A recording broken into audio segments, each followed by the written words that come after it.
بہت بہت شکریہ کہ آپ حضرات جو ہیں وہ پہلے سے ہی انتظار میں ہیں۔ آج کا یہ ہمارا جو پروگرام ہے یہ دینی لائیو سوال جواب ہے۔ روزمرہ ہماری زندگی میں جو مسائل پیش آتے ہیں تو ان کا مختصر سوال جواب یہاں ہوگا۔ یہ آج کی ہماری 44ویں مجلس ہے، یعنی 44 مجلس ہے الحمدللہ، اور ہر مجلس ہماری بڑی کامیاب رہتی ہے۔ تو چلیے شروع کر لیتے ہیں دیر نہ کرتے ہوئے۔ اللہ تبارک و تعالیٰ صحیح کہنے سچ کہنے کی توفیق نصیب فرمائے اور دینی مسائل سیکھ کر کے ان کے مطابق عمل کی توفیق نصیب فرمائے۔ جی یاسین، سب سے پہلے یاسین کا سوال ہے۔ السلام علیکم۔ جی وعلیکم السلام۔ اچھا، محمد ہارون تیاگی، السلام علیکم ورحمۃ اللہ وبرکاتہ، کیا حال ہے مفتی صاحب؟ جی وعلیکم السلام، اللہ کا شکر ہے، اللہ کا فضل ہے، اس کا احسان ہے۔ محمد خلیل خان، السلام علیکم۔ جی وعلیکم السلام۔ خلیل خان کا پہلا سوال ہے، سنت کی تیسری یا چوتھی رکعت میں قرأت آہستہ کرنا چاہیے یا بلند آواز سے؟ سنت کی تو ہر رکعت میں آہستہ ہی قرأت ہوتی ہے۔ سنتیں ہم جو بھی پڑھتے ہیں، سنت ہو یا نوافل ہوں، تو پہلی رکعت ہو، دوسری رکعت ہو، تیسری ہو یا چوتھی ہو، تو ہر رکعت میں آہستہ ہی قرأت کی جاتی ہے۔ سنت نوافل میں زور سے قرأت نہیں کی جاتی۔ اچھا، اگلا سوال ہے، قربانی کے جانور کو ذبح کرنے کا طریقہ بتائیے۔ بھئی اس سلسلے میں ہماری ویڈیو موجود ہے، ویسے پچھلے ہفتے بھی اس کا طریقہ بتایا گیا تھا مختصراً، اور یہاں پہ میں عرض کر دیتا ہوں کہ جانور ذبح کرنے کا طریقہ کیا ہے۔ سب سے پہلے جانور کو قبلہ رخ گرا دیں، ٹھیک ہے، جس سے اس کا جو گردن، چہرہ، یعنی پیر بھی اس کے قبلے کی طرف ہو جائیں گے اور اس کا چہرہ بھی قبلے کی طرف ہو جائے گا۔ تو ایسے طریقے سے جانور کو گرایا جائے، اور اس کا جو منہ ہے، چہرہ ہے، اس پہ گھٹنا رکھ کر کے، اس کے اوپر گھٹنا رکھ کر کے، اور لوگ اس کے پیر پکڑیں یا جوڑ لیں، جیسے بھی ہو بہرحال، تو اس کے رخ قبلہ رخ کر کے، اور پھر اس کے حلقوم پر یعنی گردن کے اوپر چھری چلائی جائے، اور کم از کم 4 رگوں میں سے 3 رگیں کاٹی جائیں، اور جب ذبح کرے تو اس وقت بسم اللہ اللہ اکبر پڑھے، بسم اللہ اللہ اکبر پہ جو ہے پڑھے، اور پھر اس کے بعد میں جو دعا ہے قربانی کی، وہ دعا پڑھ لے، ٹھیک ہے۔ انی وجہت وجہی للذی فطر السماوات والارض حنیفا وما انا من المشرکین ان صلاتی و نسکی و محیایا و مماتی للہ رب العالمین، یہ دعا پڑھیں، اور اسی کے ساتھ ساتھ میں یہ دعا پڑھ لیں، اللہم تقبل منی کما تقبلت من محمد صلی اللہ علیہ وسلم، ایسے دعا پڑھ لیجئے گا کہ اللہ اس کو قبول بھی فرما۔ تو یہ طریقہ ہے جانور کو ذبح کرنے کا۔ جی، اور کیا کہہ رہے ہیں، کیا غسل کے بعد وضو کرنا ضروری ہے؟ جی نہیں، غسل کے بعد وضو کرنا ضروری نہیں ہے۔ جب غسل کر لیا آپ نے تو وضو بھی اس کے اندر آ گیا ہے، تو اب اسی غسل سے آپ نماز، قرآن وغیرہ سب جو ہے سب پڑھ سکتے ہیں۔ ہاں، اگر بیچ میں کوئی حدث پیش آ گیا، کوئی ناپاکی پیش آ گئی، پیشاب پاخانہ وغیرہ کر لیا ہے، تو پھر دوبارہ وضو کرنا پڑے گا، باقی غسل کرنے کے بعد میں وضو کی ضرورت نہیں ہے۔ آگے چلیے، محمد عاطف کہہ رہے ہیں، السلام علیکم مفتی صاحب، خواب میں کعبہ دیکھنا کیسا ہے؟ بڑی اچھی علامت ہے، عمدہ علامت ہے۔ اگر خواب میں کسی نے کعبہ دیکھا ہے تو امید یہ ہے کہ انشاءاللہ وہاں کی زیارت نصیب ہوگی، اور اس کی جو زندگی آنے والی ہے انشاءاللہ وہ حشاش بشاش اور خوشی اور خیر و برکت والی گزرے گی، یہ علامت ہوتی ہے خواب میں کعبہ دیکھنے کی۔ انیس احمد کہہ رہے ہیں، جمعہ کی نماز میں جب امام صاحب کیا کہہ رہے ہیں ولدالین، اچھا ولدالین کہتے ہیں، تو مقتدی تھوڑی بلند آواز سے آمین کہتے ہیں، کیا اس طرح کہنا صحیح ہے یا نہیں؟ تھوڑی وضاحت کر دیجئے۔ جی، حدیث میں فرمایا گیا کہ جب امام صاحب ولدالین کہتے ہیں تو اگر جو ہے اس وقت فرشتے آمین کہتے ہیں تو لوگوں کو بھی چاہیے کہ آمین کہیں۔ اگر جو ہے فرشتوں کی اور لوگوں کی آمین موافقت کر جائے، جس شخص کی آمین فرشتوں کی آمین سے موافقت کر جائے، یعنی میچ ہو جائے، یعنی اسی وقت فرشتوں نے کہا تھا، اسی وقت اس بندے نے کہہ دیا، فرمایا غفر لہ، تو اس کی معافی کر دی جاتی ہے، اس کی مغفرت کر دی جاتی ہے۔ تو اس لیے لوگوں کو جو ہے آمین کہنا چاہیے، لیکن بہت زیادہ زور سے نہیں، بلکہ ہلکی آواز سے۔ ہمارے یہاں دو طرح کے لوگ ہو گئے ہیں، ایک وہ لوگ ہیں جو اتنی زور سے آمین کہتے ہیں کہ پوری مسجد سر پر اٹھا لیتے ہیں، پوری مسجد سر پہ اٹھا لیتے ہیں، یہ طریقہ غلط ہے۔ دوسرے وہ لوگ ہیں جو آمین کہتے ہی نہیں ہیں، یہ بھی غلط ہیں، بلکہ بہتر طریقہ یہ ہے کہ آہستہ ہلکی آواز سے آمین کہنا چاہیے، چونکہ آمین کہنے کی فضیلت بیان کی گئی کہ اگر فرشتوں کے آمین کے ساتھ موافقت ہو گئی تو اللہ تعالیٰ معاف فرما دیں گے، ٹھیک ہے، تو اس لیے آمین کہنا چاہیے۔ محمد عاطف کہہ رہے ہیں، مفتی صاحب کیا ناپاکی کی حالت میں اذان کا جواب دے سکتے ہیں، اور ناخن کاٹنا کیسا ہے؟ جی، ناخن تو کاٹے جا سکتے ہیں، کوئی مسئلہ نہیں ہے، اور اذان کا جواب دینا یہ ناپاکی کی حالت میں بھی چاہیے، اذان کا جواب ناپاکی کی حالت میں بھی دینا چاہیے۔ ناپاکی کی حالت میں صرف قرآن پڑھنے سے منع کیا گیا ہے، وہ بھی چھو کر کے۔ اگر ناپاکی بڑی ہے تو قرآن نہیں پڑھ سکتے، لیکن جو دوسرے ذکر و اذکار ہیں ان کی اجازت ہے، لہٰذا بڑی ناپاکی ہو چھوٹی ناپاکی ہو، دونوں طرح کی ناپاکی میں اذان کا جواب دینا چاہیے، ٹھیک ہے۔ آگے چلیے، خلیل خان اگر کہہ رہے ہیں پیشاب کے ساتھ منی یا مزی نکل جائے تو کیا غسل کرنا پڑے گا؟ جی نہیں، پیشاب کے ساتھ میں اگر نکلی ہے تو یہ کہا جائے گا کہ بیماری کی وجہ سے نکلی ہے، مزی آ جائے یا منی آ جائے تو اسے غسل واجب نہیں ہوگا، ہاں البتہ وضو وغیرہ ٹوٹ جائے گا، تو غسل کی ضرورت نہیں ہے، ٹھیک ہے۔ اگر چلیے، زلیخا نام کے معنی بتائیے۔ بھائی زلیخا نام کے تو فی الحال مجھے معنی پتہ نہیں ہے کیا معنی ہے اس کے، ٹھیک ہے، باقی یہ ہے کہ یہ نام رکھا جا سکتا ہے، کوئی مذائقہ نہیں ہے، نام رکھا جاتا ہے یہ۔ اچھا، زید اش خان کہہ رہے ہیں رشتے ہونے کے دوران لڑکا لڑکی کیا ایک دوسرے کو دیکھ سکتے ہیں؟ جی، احادیث سے بس اتنی بات ثابت ہوتی ہے کہ جس سے لڑکا ہو یا لڑکی ہو نکاح کرنے کا ارادہ ہو تو ایک نظر اس کو دیکھ لینا چاہیے۔ اب ایک نظر دیکھ لینے سے مراد یہ ہے کہ چپکے سے، بہانے سے، آمنے سامنے بٹھا کر کے جو دکھایا جاتا ہے اس کی اجازت نہیں ہے کہ لڑکا بھی سامنے بیٹھا ہے، لڑکی بھی سامنے بیٹھی ہے، پھر ان سے کہا جاتا ہے بھئی آپس میں کچھ بات چیت کرنی ہے، مشورہ کرنا ہے تو پوچھ لیجئے۔ علماء فرماتے ہیں اس کی اجازت نہیں ہے، بلکہ لڑکا بہانے سے کسی بھی ذریعے سے اگر لڑکی کو دیکھ لے اس کی تو اجازت ہے، باقی کھلم کھلا دکھانا یا تو فون پہ بات چیت کرنا، ویڈیو کالنگ کرنا یا اور جو دوسرے ذرائع ہیں ان کی اجازت نہیں ہے، چونکہ جب تک کہ نکاح نہیں ہوا ہے وہ ایک دوسرے کے لیے اجنبی ہیں، غیر محرم ہیں، اور غیر محرم کو دیکھنا جائز نہیں ہے۔ اچھا چلیے، اور آگے کیا کہہ رہے ہیں؟ یاسین کہہ رہے ہیں السلام علیکم، کیا عشاء کے بعد 2 رکعت سنت بیٹھ کر پڑھنا سنت ہے؟ جی دیکھیں، نبی کریم صلی اللہ علیہ وسلم کا معمول مختلف رہا ہے، کبھی آپ نے بیٹھ کر کے پڑھی ہیں، کبھی کھڑے ہو کر کے بھی پڑھی ہیں، لیکن اس کو سنت نہیں کہا جائے گا، بلکہ علماء یہ فرماتے ہیں کہ سنت تو نہیں، 2 نفل ہوتے ہیں لاسٹ میں جس کو عموماً لوگ بیٹھ کر کے پڑھتے ہیں، وطر کے بعد میں جو 2 نفل ہیں تو ان کو لوگ بیٹھ کر کے پڑھتے ہیں عموماً۔ نبی کریم صلی اللہ علیہ وسلم سے ثابت ہے کہ آپ نے کبھی یہ 2 نوافل بیٹھ کر کے بھی پڑھے ہیں، جب آپ کے اوپر ضعف ہو جاتا تھا، آپ تھک جاتے تھے تو بیٹھ کر بھی جو ہے اس کو پڑھتے تھے، لیکن یاد رہے کہ آپ چاہے بیٹھ کر کے پڑھیں یا سنت کی اتباع میں پڑھیں، ان 2 نوافل کو اگر بیٹھ کر کے پڑھیں گے تو ثواب آدھا ملے گا۔ اس لیے ہمارے علماء، ہمارے اکابر یہ فرماتے ہیں کہ اگر آدمی کو تھکان نہیں ہوئی ہے، حشاش بشاش ہے، تو پھر یہ 2 نوافل بھی کھڑے ہو کر کے ہی پڑھنا چاہیے، باقی سنت بیٹھ کر کے نہیں پڑھی جاتی، ٹھیک ہے، سنت بیٹھ کر کے نہیں پڑھی جاتی۔ ملک میڈیا سروسز، السلام علیکم حضرت۔ جی وعلیکم السلام۔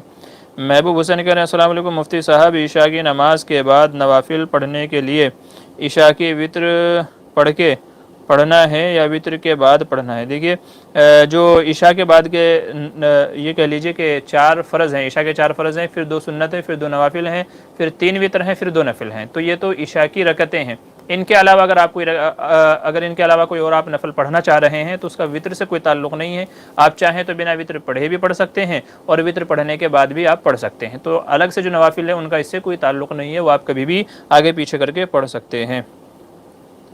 جی خلیل بھائی کہہ رہے ہیں کیا رات میں قربانی کرنا مکروہ ہے؟ جی، کراہت بعض علماء نے یہ نقل کی ہے کہ رات میں قربانی کرنا مکروہ ہے، لیکن اس کی وجہ یہ بیان کی ہے کہ چونکہ رات میں ذبح کریں گے تو ہو سکتا ہے اندھیرے کی وجہ سے گڑبڑ ہو جائے، ذبح میں گڑبڑ ہو جائے، جہاں سے کاٹنا تھا وہاں سے نہیں کٹا، جس طریقے سے کاٹنا تھا ویسے نہیں کٹا، جتنی جگہ کاٹنی چاہیے تھی وہ نہیں کٹی، تو ہو سکتا ہے کہ رات کے اندھیرے کی وجہ سے آدمی سے گڑبڑ ہو جائے، تو اس وجہ سے علماء نے مکروہ کہا ہے، لیکن اگر اچھی روشنی کا انتظام ہے کہیں پر، ٹھیک ہے، اس طرح کوئی مسئلہ نہیں ہے، روشنی کا اچھا نظم ہے، تو پھر رات میں بھی قربانی ہو جائے گی، جیسا کہ کتاب المسائل جلد نمبر 2 کے اندر مفتی سلمان منصور پوری دامت برکاتہ ہم نے لکھا ہے، ٹھیک ہے، مزید مسائل وہاں دیکھ لیے جائیں۔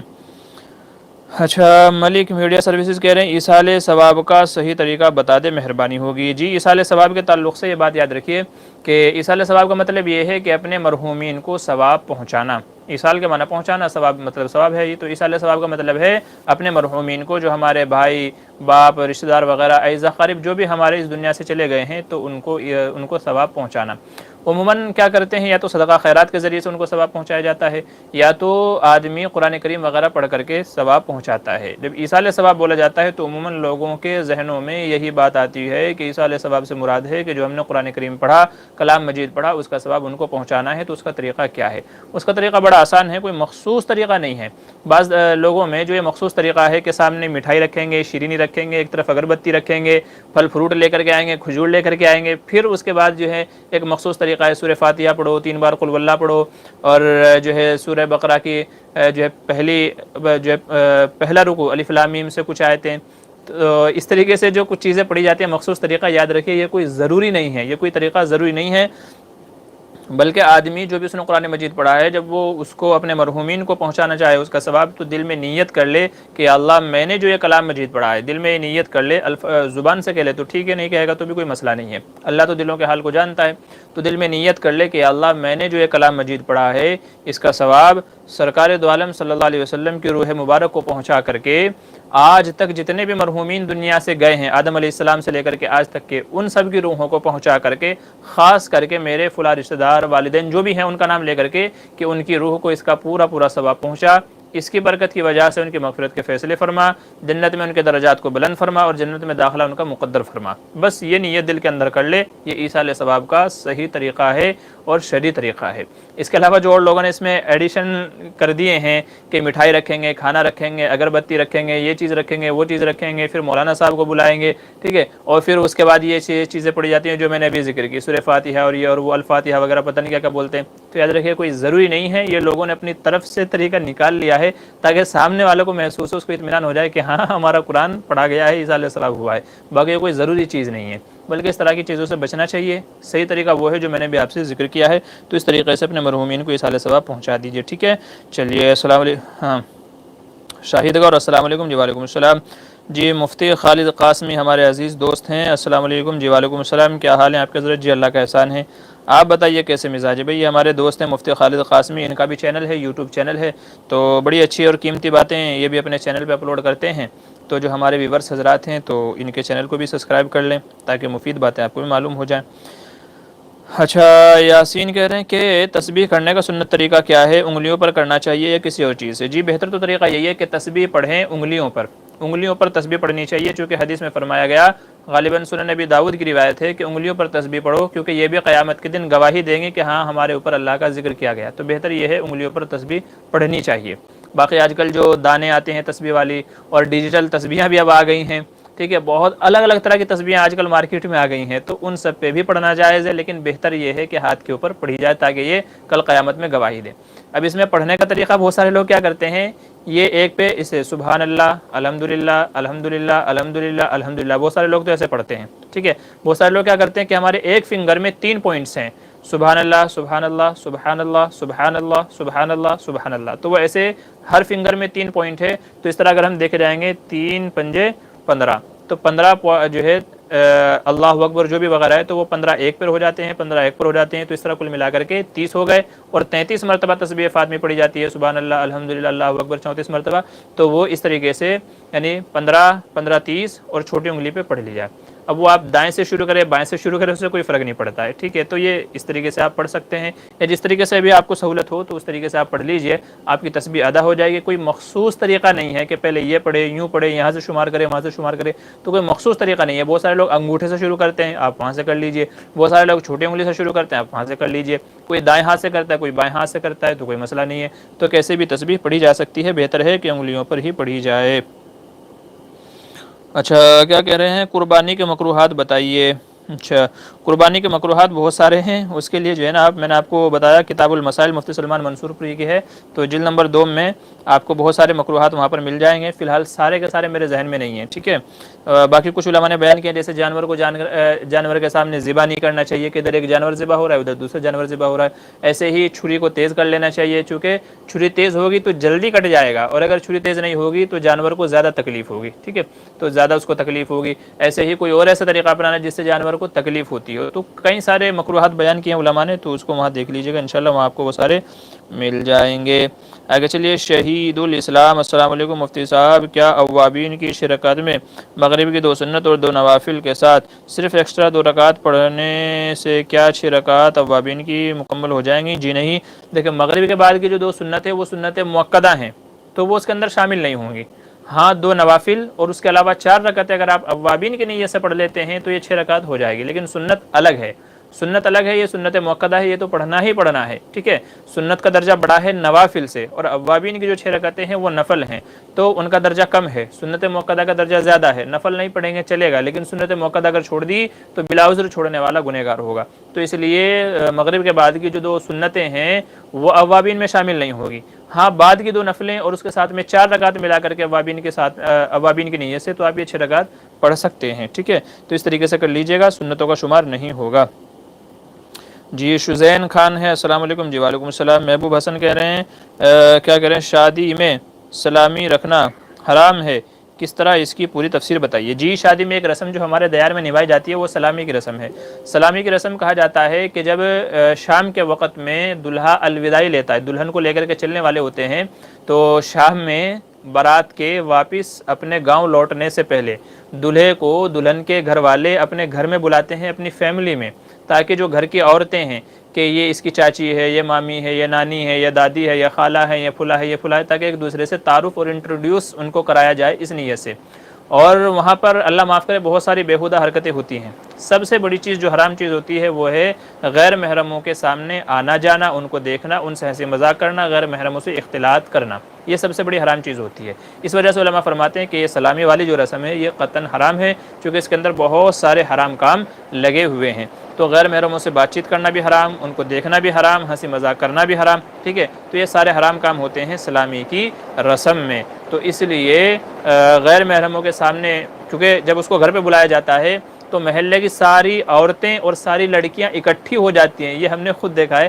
تو ساری لڑکیاں اکٹھی ہو جاتی ہیں دلہے کو دیکھنے کے لیے کہ دیکھیں گے دلہا کون ہے، اور پھر وہاں پر لڑکیاں آپس میں مستی مذاق کرتی ہیں، اور کبھی کبھی اپنی مستی مذاق کا نشانہ دلہے کو بھی بنا لیتے ہیں کہ اس کے دودھ میں مرچی ڈال کر کے لے کر کے آ جائیں گے، کھاٹ کے اوپر صرف کپڑا بچھا دیں گی، حالانکہ کھاٹ میں کچھ نہیں ہوتا. وہ بندہ آتا ہے تو کھاٹ میں نیچے دھس جاتا ہے، مطلب نیچے گر جاتا ہے وہ کھاٹ میں. تو اس طرح کی بہت ساری بیہودہ مستیاں اور مذاق ہوتی ہیں جو کہ شرعی اعتبار سے جائز نہیں ہے. اسی طریقے سے دلہے کو بہت ساری عورتیں آتی ہیں، پیسے دیتی ہیں، سر پہ ہاتھ رکھتی ہیں، پیسے دیتی ہیں، بتایا جاتا ہے یہ مامی ہے، یہ چاچی، یہ فلانی ہے، فلانی. تو اس طریقے سے تو یہ ساری چیزیں جو ہیں یہ شرعی اعتبار سے ناجائز ہیں. اس لیے علماء یہ فرماتے ہیں کہ جو سلامی کی رسم ہے یہ حرام ہے، منع ہے. گھر کی جو عورتیں ہیں جیسے ساس وغیرہ ہے اس کو دیکھنا ہے، یا تو اور کوئی ایسی گھر کی بڑی عورت ہے جو دیکھنا چاہے اگر کوئی، تو صرف دلہے کو اکیلے میں بلایا جائے، اور کوئی گاؤں محلے کی پڑوس کی کوئی عورت نہ ہو، صرف ساس ہو. چونکہ ساس تو محرم ہے، داماد ساس ایک دوسرے کے لیے محرم ہے تو ان کی اجازت ہے. ایسے ہی ساس کی ماں ہے، دادی یا نانی ہے تو وہ بھی محرم ہو جائیں گی. تو اگر ان سے پہچان تعارف کرانا ہے تو بس صرف دلہے کو بلایا جائے، اور دلہے کے ساتھ میں جو دوست وغیرہ جاتے ہیں وہ بھی منع ہے، اس لیے بھی منع ہے. تو اس لیے صرف دلہے کو بلایا جائے، اس کے ساتھ میں اور کوئی نہ آئے، اور دلہے کو ساس سے، نانی دادی وغیرہ سے ملا دیا جائے. بس اس کی تو گنجائش نکل سکتی ہے. باقی اس کے علاوہ جو اور ہمارے دیار میں اسلامی کے نام پہ رسمیں کی جاتی ہیں سب کی سب ناجائز اور حرام امور پر مشتمل ہونے کی وجہ سے کیا ہیں؟ منع ہیں. آگے چلیے. ذیشان عالم کہہ رہے ہیں اگر کوئی دیوبندی وہابی یعنی کوئی غیر سنی اگر نماز کے صف میں شامل ہو جائے تو کیا اس صف والے کی نماز درست ہوگی یا نہیں؟ بھائی اس نے کسی کی نماز تھوڑا ہی پکڑ رکھی ہے کہ جو اس کی وجہ سے دوسروں کی نماز نہیں ہوگی. ٹھیک ہے، ایسی میرے علم میں تو کوئی ایسی حدیث نہیں ہے کہ جس حدیث میں یہ کہا گیا ہو کہ کوئی دیوبندی وہابی اگر صف میں شامل ہو جائے، ٹھیک ہے، تو اس کی نماز نہیں ہوگی. بلکہ میں نے تو شاید آپ کو بھی علم ہوگا کہ منافقین بھی حضور صلی اللہ علیہ وسلم کے زمانے میں حضور کے ساتھ میں نماز پڑھا کرتے تھے. تو ظاہر ہے کہ ایک صف میں کوئی منافق بھی ہوگا اور سچے مسلمان بھی ہوں گے، لیکن کسی حدیث میں ایسا نہیں ہے. حالانکہ وہ تو غیر مسلم ہوتے تھے، وہ تو غیر مسلم ہوتے تھے. یہاں تو آپ جن کی بات کر رہے ہیں وہ کم سے کم نام سے مسلمان تو ہیں، مسلمان تو ہیں وہ جو بھی ہیں. آپ ان کو جو بھی سمجھ رہے ہیں واللہ عالم، وہ تو اللہ فیصلہ کرے گا کہ حق پر کون تھا اور غلط پر کون تھا. یہاں لوگوں کے جتنے بھی فرقے ہیں سب کے اپنے الگ الگ نظریے ہیں. ہر کوئی یہ سمجھ بیٹھا ہے بس میں حق پر ہوں، دوسرا کیا ہے؟ باطل ہے. میں حق پر ہوں، میں صحیح ہوں، باقی سب غلط ہیں، ہر کوئی یہ سمجھے بیٹھا ہے. لیکن صحیح کون ہے یہ فیصلہ تو اللہ کرے گا. کسی نے کسی کو برا کہنا شروع کر دیا، کسی نے کسی کو جو ہے برا کہنا شروع کر دیا. تو عرض یہ کر رہا ہوں کہ حضور کے زمانے میں منافقین تو غیر مسلم ہوتے تھے، مشرک ہوتے تھے، کیونکہ منافق کا مطلب ہی وہ ہے کہ جو اندر سے مشرک ہو، باہر سے مسلمان ہونے کا دعویٰ کرتا ہو. تو صحابہ کے ساتھ میں وہ بھی نماز پڑھتے تھے، لیکن کوئی ایسی روایت نہیں ہے جس میں حضور نے فرمایا ہو کہ بھئی یہ صف والے اپنی نماز دوبارہ پڑھیں چونکہ ان کے درمیان میں کوئی منافق تھا. تو جب ایک مشرک کے صف میں ہوتے ہوئے نماز ہو سکتی ہے تو آپ جن کی بات کر رہے ہیں اگر وہ آپ کی صف میں ہو تو نماز کیسے نہیں ہوگی؟ نماز کیسے نہیں ہوگی؟ سوچئے گا ذرا. اور آپ جن کے اوپر الزام لگا رہے ہیں تو تھوڑا اپنے ذہن کو وسعت دیجئے اور اپنے دلوں کو اتنا تنگ نہ کیجئے کہ بس آپ یہ سمجھیں کہ ہم ہی مسلمان ہیں، باقی دنیا میں کوئی اور مسلمان نہیں ہے. اپنے دلوں کو اتنا تنگ نہ کیجئے. جو اللہ اس کے رسول کو مانتا ہے، جو قرآن کو مانتا ہے، تو علماء فرماتے ہیں کہ اگر کسی بندے کے اندر 99 علامتیں کفر کی ہوں اور ایک علامت اس کے ایمان والا ہونے کی ہو تو ہم گواہی دیں گے کہ وہ ایمان والا ہے. تو کسی کو ایمان سے خارج کرنا کوئی اتنا آسان نہیں ہے، اتنا ایزی نہیں ہے کہ جس کے اوپر چاہے کفر کے فتوے ٹھوک دیں، جس کے اوپر چاہے وہابی اور غیر سنی ہونے کے فتوے ٹھوک دیں، تو ایسا نہیں ہے میرے بھائی، دل کو وسعت دیجیے، کشادگی کیجیے۔ کوئی اگر اللہ کو مانتا ہے تو آپ اس کے مسلمان ہونے کی گواہی دیں، خوش دلی سے اس کا استقبال کیجیے، بجائے اس کے کہ اس کو نفرت سے اپنی مسجدوں سے بھگائیں، ٹھیک ہے، مسجدوں میں پابندی لگائیں، مسجدوں کے باہر بورڈ لگائیں، یہاں سنی وہابی اس کا آنا منع ہے، یوں ہے وہ ہے، کوئی آئے گا تو اتنے ہزار جرمانہ، بجائے اس کے ان کا آپ خوش اخلاقی سے ان کا استقبال کیجیے۔ اگر آپ کو لگتا ہے کہ وہ کہیں غلطی پر ہیں تو آرام سے بیٹھ کر کے ان کی اصلاح کیجیے، ان کو سمجھائیے بھائی آپ یہ چیز غلط کر رہے ہیں، اس کو چھوڑ دیجیے، اسلام میں صحیح بات یہ ہے، تو ان کو سمجھانا چاہیے، نہ یہ کہ ان کو بھگانا چاہیے۔ ہمارے یہاں الٹا مزاج ہے کہ بھگاتے ہیں لوگ، بھگاؤ بھائی ان کو یہاں سے، اپنی مسجدوں میں داخلے پہ پابندی لگاتے ہیں، باقاعدہ بورڈ باہر لگائے جاتے ہیں، ایسے ہم نے بورڈ دیکھے ہیں کہ اس مسجد میں سنی وہابی یہ اور وہ اور اس کا آنا منع ہے، بلکہ اللہ معاف فرمائے یہاں تک دیکھا ہے بعض لوگوں نے اپنے گھروں کے باہر بھی لگایا ہوا ہے، اپنے گھروں کے باہر بھی یہ بورڈ لگایا ہوا ہے۔ تعجب ہوتا ہے ایسے لوگوں پہ کہ یار تم دین کو کہاں لے کے جا رہے ہو، دین تو اتنا مشکل نہیں تھا، حضور صلی اللہ علیہ وسلم کا لایا ہوا طریقہ، آپ کا دین تو اتنا مشکل نہیں تھا جتنا ہم لوگوں نے بنا دیا ہے۔ تو اس لیے اپنے ذہنوں کو، دلوں کو وسعت دیجیے، کشادگی پیدا کیجیے۔ اگر آپ کو کسی سے اختلاف ہے تو اس کو بیٹھ کے سمجھائیے، پیار و محبت سے بتائیے کہ وہ کہاں غلطی کر رہا ہے۔ انشاءاللہ اگر وہ واقعی غلط ہے، اپنی غلطی مان کر کے اگر وہ سدھار لیتا ہے تو وہ آپ کے لیے ہمیشہ کے لیے صدقہ جاریہ ہو جائے گا، اور اگر آپ بھگا دیں گے تو ہمیشہ کے لیے دلوں میں نفرت پیدا ہو جائے گی، ٹھیک ہے۔ تو مجھے لگتا ہے کہ آپ کے سوال کا جواب شاید مل گیا ہے۔ جی محمد خلیل خان کہہ رہے ہیں کہ تصویر والے کپڑوں میں نماز پڑھنا کیسا ہے؟ مکروہ ہے، ٹھیک ہے۔ اگر تصویریں ایسی ہیں کہ جو واضح طور پہ نظر آ رہی ہیں کہ ہاں یہ تصویر بنی ہوئی ہے، کسی جاندار کی تصویر بنی ہوئی ہے، وہ چاہے چرندے پرندے ہوں یا کوئی انسان ہو یا کوئی اور چیز ہو، تو اگر واضح طور پہ سمجھ میں آ رہا ہے کہ یہ تصویریں، تو پھر نماز مکروہ ہوگی۔ یاسین کہہ رہے ہیں مسجد میں جمعے کی 2 جماعتیں کرنا کیسا ہے موجودہ حالات میں؟ جی دوسری جماعت کو علماء نے مکروہ کہا ہے، ایک ہی مسجد میں دو مرتبہ جماعت کرنا، وہ چاہے جمعے کو ہے یا کوئی اور ہو، تو یہ مکروہ ہے۔ اگر دوسری جماعت کرنی ہی ہے تو پھر اس کے لیے یہ ہے کہ کوئی قریبی کسی کے گھر میں، کمپاؤنڈ میں، کسی دوسری جگہ کی جائے، مسجد میں نہ کی جائے، یہی بہتر ہے۔ جی گیمرز ریلائنس کہہ رہے ہیں تاج الدین، تاج الدین، اچھا کیا ہے، کیا کہہ رہے ہیں؟ مفتی صاحب جنت سب سے چھوٹا درجہ کتنا بڑا ہوگا؟ جنت کیا کہہ رہے ہیں، جنت کیا کہہ رہے ہیں؟ خیر بہرحال دیکھیے جنت کا وہ سب سے چھوٹا درجہ کتنا ہے مجھے پتہ نہیں ہے۔ مولانا طارق جمیل صاحب نے اپنے بیانات میں، چونکہ ان کے بیانات عموماً ایسے ہی ہوتے ہیں، تو آپ ان کے بیانات سن لیجیے، انشاءاللہ اس میں وہاں مل جائے گا آپ کو۔ اور یا تو پھر آپ ایک کام کیجیے گا، ٹیلی گرام پہ رابطہ کیجیے گا، میں آپ کو ایک کتاب کروں گا، جو ہے ارسال کروں گا۔ ہماری ایک کتاب ہے لکھی ہوئی جنت کا تذکرہ، ایک کتاب ہم نے لکھی تھی جنت کا تذکرہ، جس میں جنت کے اندر کیا کیا نعمتیں ہوں گے، دروازے کیسے ہوں گے، اور کیسے بالا خانے ہوں گے، حوریں کیسی ہوں گی، جنت کا پروٹوکول کیا ہوگا، تو جنت کے بارے میں بہت تفصیلی ہم نے اس کے اندر گفتگو کی ہے، حوالہ جات کے ساتھ میں۔ تو آپ انشاءاللہ مجھ سے رابطہ کیجیے گا، تو میں انشاءاللہ آپ کو کتاب بھیج دوں گا، آپ اس کو پڑھیے گا تو بہت آپ کے لیے مفید ہوگی۔ تو جنت کا تذکرہ یہ ہماری کتاب کا نام ہے، اس کو پڑھ لیجیے گا تو اس میں آپ کو آپ کے سوال کا جواب مل جائے گا۔ فی الحال تو میرے ذہن میں نہیں ہے جو آپ نے سوال پوچھا ہے، اس لیے معذرت چاہتا ہوں۔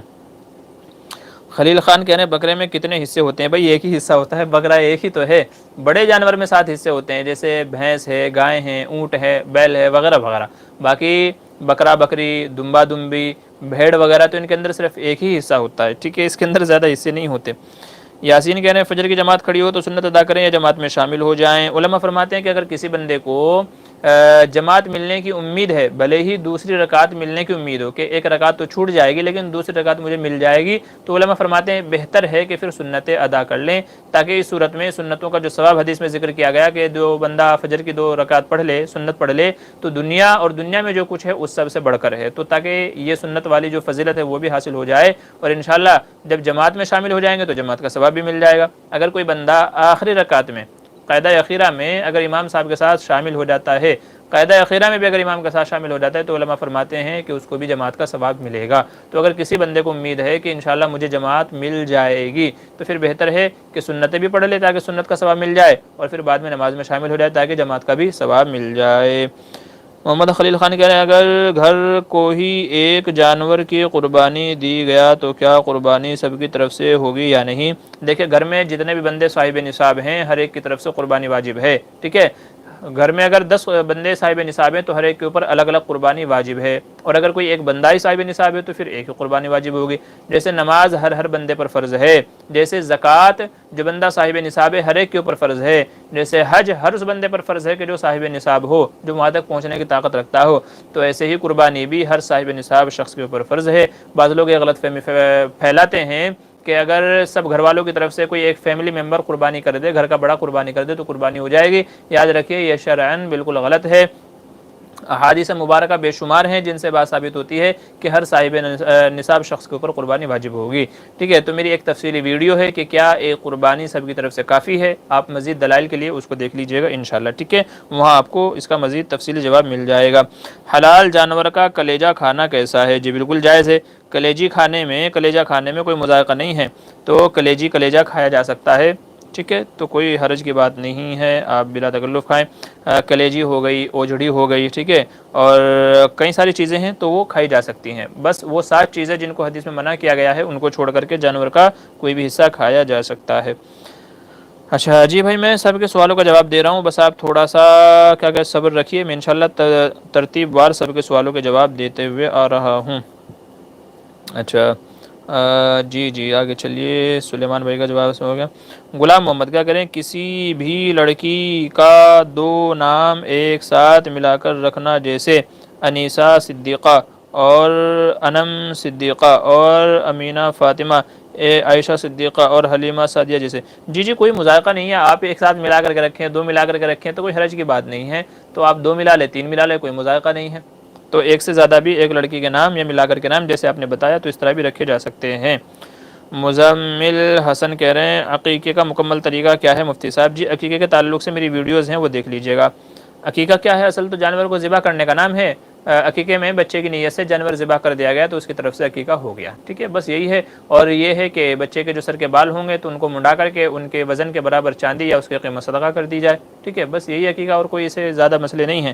یہ ہے کہ 7ویں دن جو ہے بہتر ہے کہ 7ویں دن کیا جائے، اور بہتر ہے کہ اسی دن نام بھی رکھا جائے، اور اگر ممکن ہو تو اسی دن اس کی ختنہ بھی کرا دی جائے۔ بس یہ 2-4 مسئلے ہیں عقیقے کے، کوئی اتنی زیادہ تفصیلی مسئلے نہیں ہیں۔ عقیقے کے اوپر میرا مسئلہ ہے ویڈیوز، وہاں پر آپ اور تفصیل دیکھ لیجئے، جو بھی آپ کو ملے گی وہاں مل جائے گی۔ کیا عالم کا سال لگانا ضروری ہے؟ جی بالکل نہیں، عالم کا سال لگانا ضروری نہیں ہے، 15 سال تو لگا کے آیا ہے وہ، اور کیا لگوانا چاہ رہے ہیں آپ اس سے؟ تو اگر کوئی بندہ کہتا ہے کہ عالم کا سال لگانا ضروری ہے تو میں کہتا ہوں کہ اس سے بڑا جاہل کوئی نہیں ہے۔ عالم کا سال لگانا ضروری نہیں ہے، آپ کس لیے لگوانا چاہ رہے ہیں؟ اگر عالم، آپ یوں کہیں گے کہ عالم کی اصلاح ہو جائے، تو بھئی کیا 15 سال میں اس کی اصلاح نہیں ہو سکی؟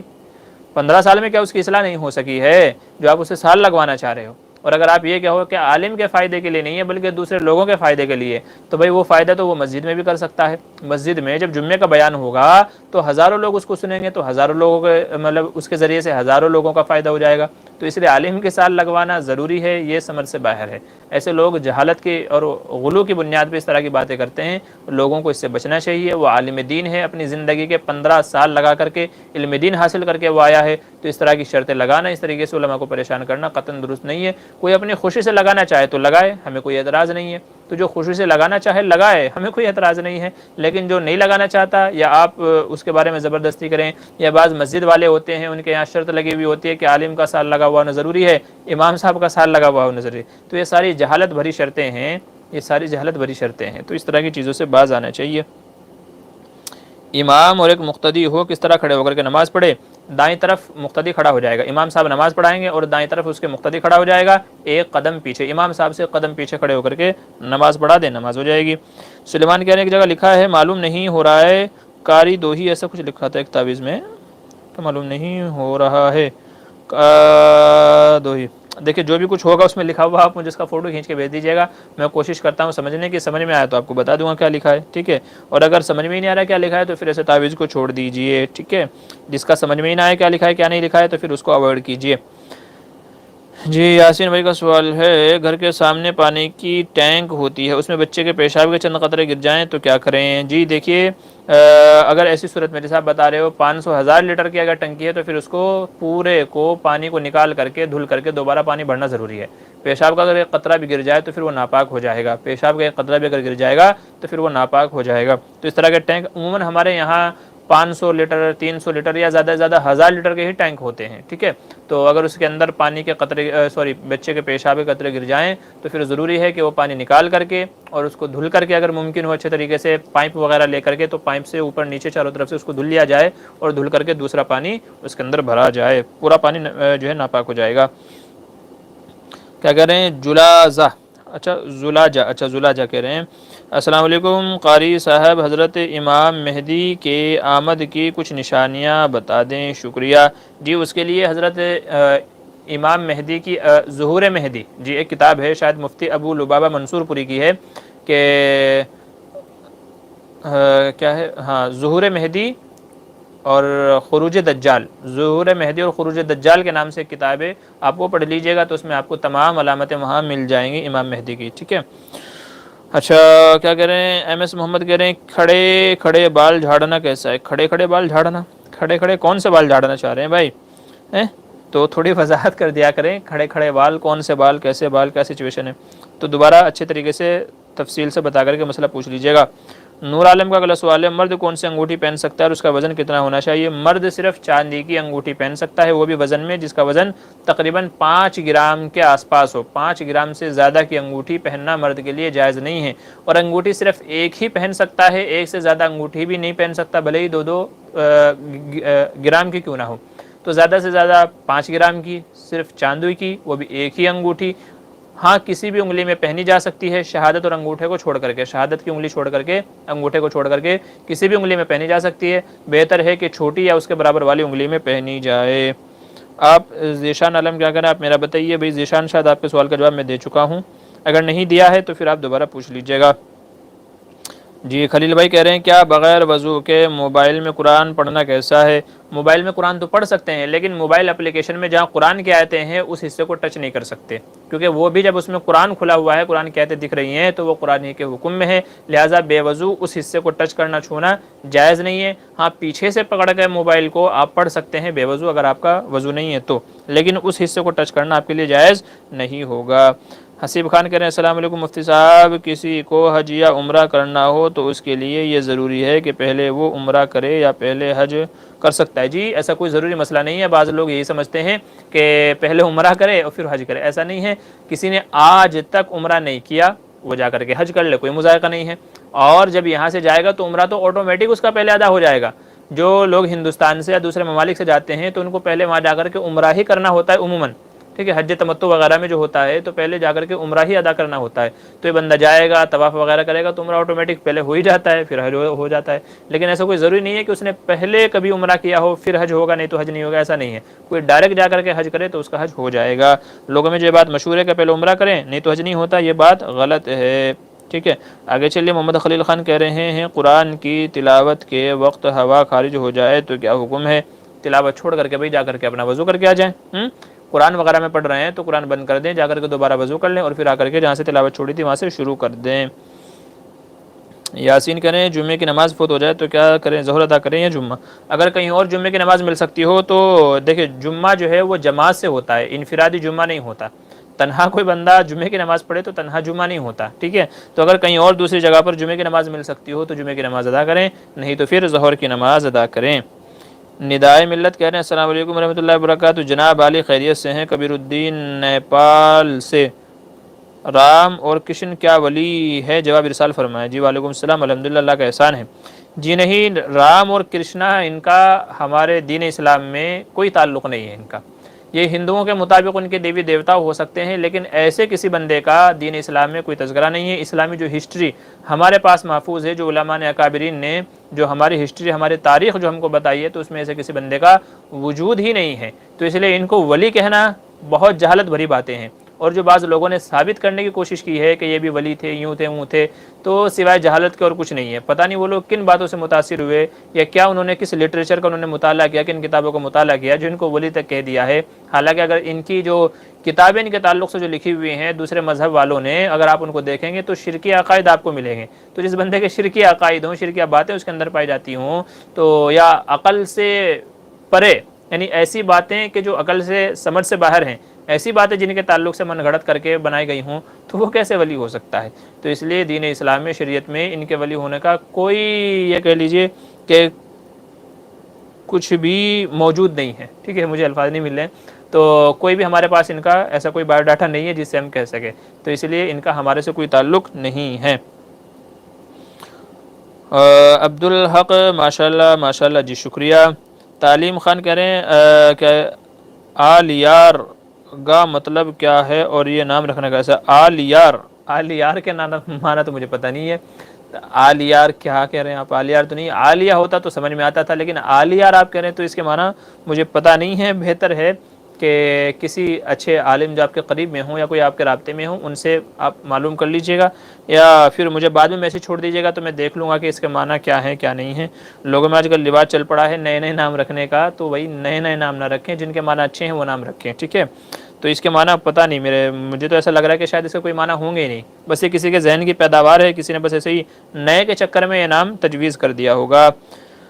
اچھا، کہ اگر جمعے کی نماز میں قاعدہ اخیرہ میں شامل ہو تو کیا کریں؟ تو پھر تو 2 ہی رکعت پڑھیں گے۔ اگر کوئی بندہ جمعے کی نماز میں آ کر کے قاعدہ اخیرہ میں شامل ہوا تو سمجھو اس کے اعتبار سے جمعے کی نماز مل گئی، جمعے کی جماعت مل گئی، تو اب اس لیے وہ کھڑے ہو کر کے صرف 2 ہی رکعت ادا کرے گا، ٹھیک ہے؟ تو کسی نے اگر اتحیات بھی پالی، جیسا کہ حدیث میں ہے کہ جس نے اتحیات پالی تو اس کو بھی جماعت مل گئی ہے، ٹھیک ہے؟ تو کوئی جمعے کی نماز میں اخیر میں آ کر کے اگر اتحیات میں شامل ہو جائے تو ہم یہ کہیں گے کہ اس کو جمعے کی نماز مل گئی، تو وہ کھڑے ہو کر کے صرف 2 ہی رکعت ادا کرے گا۔ جی عاطف اسلم کہا السلام علیکم مفتی صاحب، اگر کوئی انسان خود کے نام سے قربانی دیتا ہے پھر گوشت کیا کرے کھا کر وہ شراب پی لیتا ہے تو اس سے قربانی پہ کوئی فرق پڑتا ہے کہ نہیں؟ وضاحت فرما دیجئے۔ دیکھیں، قربانی کے وقت میں آدمی کی نیت خالص ہونی چاہیے، قربانی کے وقت میں آدمی کی نیت خالص ہونی چاہیے، محض اللہ کی رضا کے واسطے ہونا چاہیے۔ تو کسی نے نیت خالص کر کے قربانی کر لی تو اس کی طرف سے قربانی ادا ہو گئی۔ اب وہ قربانی کا گوشت کھانے سے پہلے شراب پیے، قربانی کا گوشت کھانے کے بعد میں شراب پیے، اس سے کوئی فرق نہیں پڑتا ہے، اس کی طرف سے جو قربانی ہونی تھی وہ اس کی طرف سے قربانی ادا ہو گئی ہے، ٹھیک ہے؟ لیکن شراب پینا یہ قربانی سے پہلے بھی جائز نہیں تھا، قربانی کے بعد بھی جائز نہیں ہے۔ شراب پینا حرام عمل ہے تو اس سے باز آنا چاہیے اور اس عمل کو چھوڑنا چاہیے، لیکن اس کی وجہ سے قربانی پر کوئی فرق نہیں پڑے گا۔ جی ابو سعید انصاری کہہ رہے ہیں مفتی صاحب السلام علیکم، موزہ پہننا جائز، فل موزہ اور ہاف موزہ؟ جی موزہ پہننے میں تو کوئی مذائقہ نہیں ہے، آپ چاہے جو ہے وہ سوتی اون کے پہنے، سوتی اس کے پہنے، چمڑے کے پہنے، جو بھی آپ پہننا چاہیں، کیسا بھی پہننا چاہیں، تو موزہ کوئی بھی پہنا جا سکتا ہے، اس کا جواز اور عدم جواز سے کوئی تعلق نہیں ہے۔ آپ کا دل کر رہا ہے آپ کو پہننا ہے تو آپ پڑھ سکتے ہیں، کوئی حرج کی بات نہیں ہے، ٹھیک ہے؟ میں تو یہ سوچ رہا ہوں کہ آپ یہ سوال آپ کے ذہن میں آیا کیسے؟ تو بہرحال چلیے، اور کیا کہہ رہے ہیں؟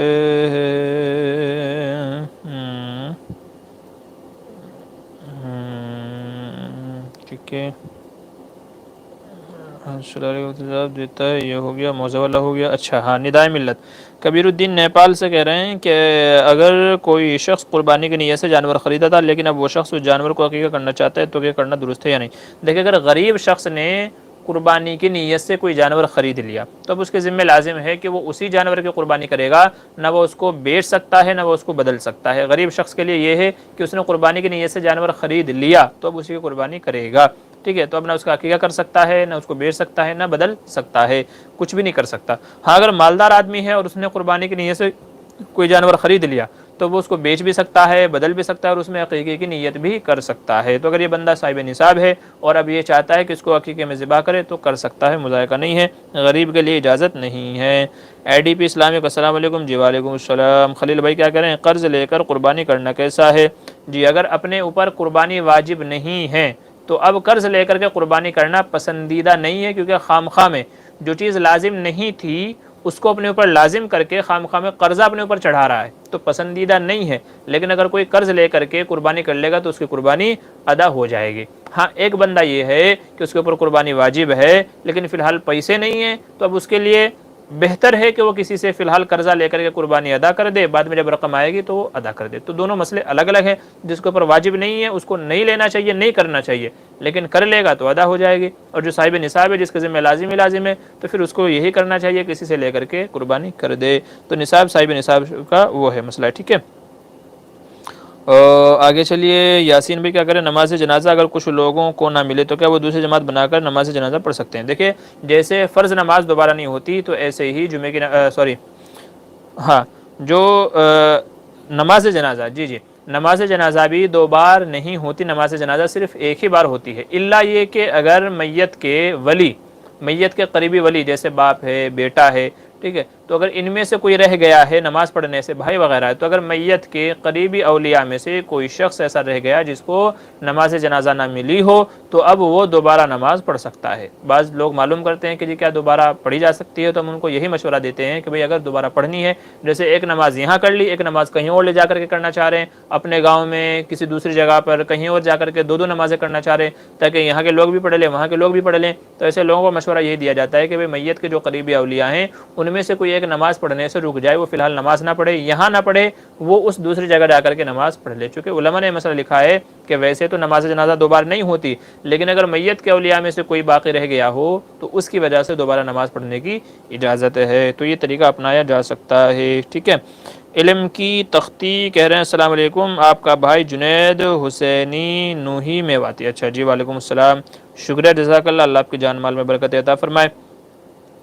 جی زلاجا کہہ رہے ہیں اگر قاری صاحب کیا تعویذ پہننا شرک ہے، پلیز اس پر روشنی ڈالیں، شکریہ۔ اچھا دیکھیے، تعویذ اور تمیمہ دو لفظ استعمال ہوتے ہیں، احادیث وغیرہ میں دو لفظ استعمال ہوئے ہیں، تعویذ اور تمیمہ۔ تمیمہ زمانہ جاہلیت میں وہ تعویذ گنڈے ہوتے تھے، وہ چیزیں پتھر، ہڈی وغیرہ وہ چیزیں ہوا کرتی تھی جن کو کفار و مشرکین گلے میں اس نیت سے ڈالتے تھے کہ ان کو ڈالنے سے شفا ہوتی ہے، ان کو تمیمہ کہا جاتا ہے۔ نبی کریم صلی اللہ علیہ وسلم نے اسے منع فرمایا اور یہ فرمایا من علق التمیمہ فقد اشرک، جس نے تمیمہ لٹکایا اس نے شرک کیا، اس کے تعلق سے ہے، چونکہ ان میں ان کی لٹکانے والوں کی نیت ہی یہ ہوتی تھی کہ شفا اس سے ہوگی، تو حضور نے اس کی جڑ کاٹ دی۔ البتہ تعویذ جس میں قرآن کریم کی آیتیں یہ احادیث مبارکہ میں وارد شفا والے الفاظ لکھے گئے ہوں تو اس کو تعویذ کہا جاتا ہے، اسی سے بنا ہے عوذ یعوذ تعویذ، اسی سے بنا ہے معوذتین، اعوذ باللہ من الشیطان الرجیم بسم اللہ الرحمن الرحیم۔ عوذ یعوذ کا معنی ہے اللہ کی پناہ چاہنا، تعویذ کا مطلب یہ ہے کہ اس کے ذریعے سے اللہ کی پناہ چاہتے ہیں، تو جس میں قرآن کریم کے الفاظ ہوں، حدیث میں وارد الفاظ ہوں، ٹھیک ہے، اور اس کو محض ذریعے کے طور پر کہ شفا اللہ دیں گے، شفا اللہ کی ذات کے اوپر یقین رکھتے ہوئے اس کو محض ذریعے اور سبب کے طور پر اگر اس تعویذ کو پہنا جائے تو اس کی اجازت ہے۔ اور صحابہ کرام رضی اللہ عنہم سے ہمیں اس کی مثالیں ملتی ہیں۔ صحابہ کرام رضی اللہ عنہم فرماتے ہیں کہ ہم اپنے بچوں کو دعائیں یاد کرایا کرتے تھے، جن کو یاد نہیں ہوتی تھی تو تعویذ بنا کر کے ان کے گلے میں لٹکا دیا کرتے تھے۔ نیز کہہ لیجئے کہ نبی کریم صلی اللہ علیہ وسلم کا جو کرتا مبارک تھا، جبہ مبارک، اس کے تعلق سے آتا ہے کہ وہ ازواج مطہرات کے پاس تھا، جب کوئی بیمار ہوتا تو اس کا پانی دھل کر کے اس کو پلایا جاتا، اس کو شفا ہو جاتی۔ تو جب کرتے کے ذریعے سے شفا مل سکتی ہے تو اگر کسی کاغذ میں قرآن کریم کی آیتیں لکھ کر کے کسی بندے کے گلے میں ڈال دی جائیں یا پانی میں ڈال کر کے اس کو پلا دیا جائے تو شفا کیسے نہیں ملے گی اور یہ ناجائز کیسے ہو جائے گا؟ ظاہر سی بات ہے نہیں ہوگا۔ تو اس لیے علماء اہل سنت والجماعت، جمہور اہل سنت والجماعت کا موقف یہ ہے کہ جس تعویذ میں قرآن کریم کی آیتیں یا حدیث میں وارد شدہ الفاظ، جائز الفاظ لکھے گئے ہوں تو وہ تعویذ پہننا جائز ہے، اس نیت سے کہ شفا اللہ تعالیٰ دیں گے اور یہ محض ایک ذریعہ ہے۔ ہاں جس تعویذ میں کفر یا شرک الفاظ لکھے گئے ہوں یا الفاظ ایسے طریقے سے لکھے گئے ہیں کہ سمجھ میں نہیں آ رہا ہے کیا لکھا ہے، سمجھ میں نہیں آ رہا ہے کیا لکھا ہے، تو اگر اس طرح کے الٹے سیدھے ایک دوسرے میں گھسا کے الفاظ لکھے گئے ہیں، جیسے کہ بعض لوگ لکھتے ہیں کہ کسی کو سمجھ میں نہیں آئے کیا لکھا ہے، تو پھر اس طرح کے تعویذ نہیں پہننے چاہیے، وہ غلط ہو جائے گا، ٹھیک ہے۔ امید ہے کہ اس سے بات آپ کے سمجھ میں آ جائے گی اور مسئلہ آپ کو سمجھ میں آ گیا ہوگا۔ خلیل بھائی کہہ رہے ہیں قربانی کا جانور قربانی سے پہلے بھاگ جائے تو کیا کرے؟ اگر مالدار ہے تو دوسرا لے کر کے آئے، اگر مالدار ہے اور وہ پہلا نہیں ملا جو بھاگ گیا تھا تو دوسرا اس کے ذمہ لازم ہوگا قربانی کرنا، اور اگر غریب تھا جس کے ذمہ لازم نہیں تھی، اس کا جانور بھاگ گیا ہے تو کوئی بات نہیں ہے، بس اب اس کے ذمہ دوسری لازم نہیں ہے۔ تو غریب کا اگر بھاگ جائے جس کے اوپر لازم نہیں تھی تو اس کے ذمہ دوسرا لازم نہیں ہے، لیکن اگر مالدار کا بھاگ جائے تو پھر اس کے ذمہ دوسرا قربانی کرنا لازم ہوگا۔ یہاں پر اس ساتھ ساتھ میں ایک مسئلہ اور سمجھ لیجئے کہ اگر مالدار تھا، قربانی کا جانور بھاگ گیا تھا، اب اس نے دوسرا جانور لے لیا اور پہلے والا بھی مل گیا، تب اس کے ذمہ صرف ایک جانور کی لازم ہوگی، چاہے اس کی کر دے چاہے اس کی کر دے۔ لیکن اگر غریب تھا، جانور بھاگ گیا تھا، اس نے پھر دوسرا خرید لیا، غریب تھا لازم نہیں تھی، پہلا بھاگ گیا مگر پھر دوسرا خرید لیا اور پہلے والا بھی مل گیا، تب اس کے ذمے دونوں کی قربانی کرنا لازم ہوگا غریب کے ذمے، چونکہ غریب نے جب قربانی کی نیت سے جانور خرید لیا تو وہ متعین ہو گیا، تو پہلا بھی متعین دوسرا بھی متعین، لہذا اگر پہلے والا مل جاتا ہے تو اب دونوں کی دینا لازم ہوگا، چونکہ وہ بھی لازم ہے قربانی کرنا، یہ بھی لازم ہے اس کے ذمہ قربانی کرنا، تو غریب کو دونوں کی کرنی ہوگی اور مالدار کے ذمہ صرف ایک کی قربانی کرنا لازم ہوگا، یہ مسئلہ ہے۔ یاسین کہہ رہے ہیں کیا امی کے چاچا کی لڑکی سے نکاح درست ہے؟ امی کے چاچا وہ تو بہت دور کے ہو گئے، اپنے چاچا کی لڑکی سے درست ہے، اپنے چاچا کی لڑکی سے درست ہے، تو امی کے چاچا تو بہت دور کا رشتہ ہو گیا ہے۔ تو اگر کوئی اور محرم والا تعلق اگر اس سے نہیں ہے، کوئی اور رشتہ نہیں ہے محرم کا، تو کر سکتے ہیں، کوئی مذائقہ نہیں ہے۔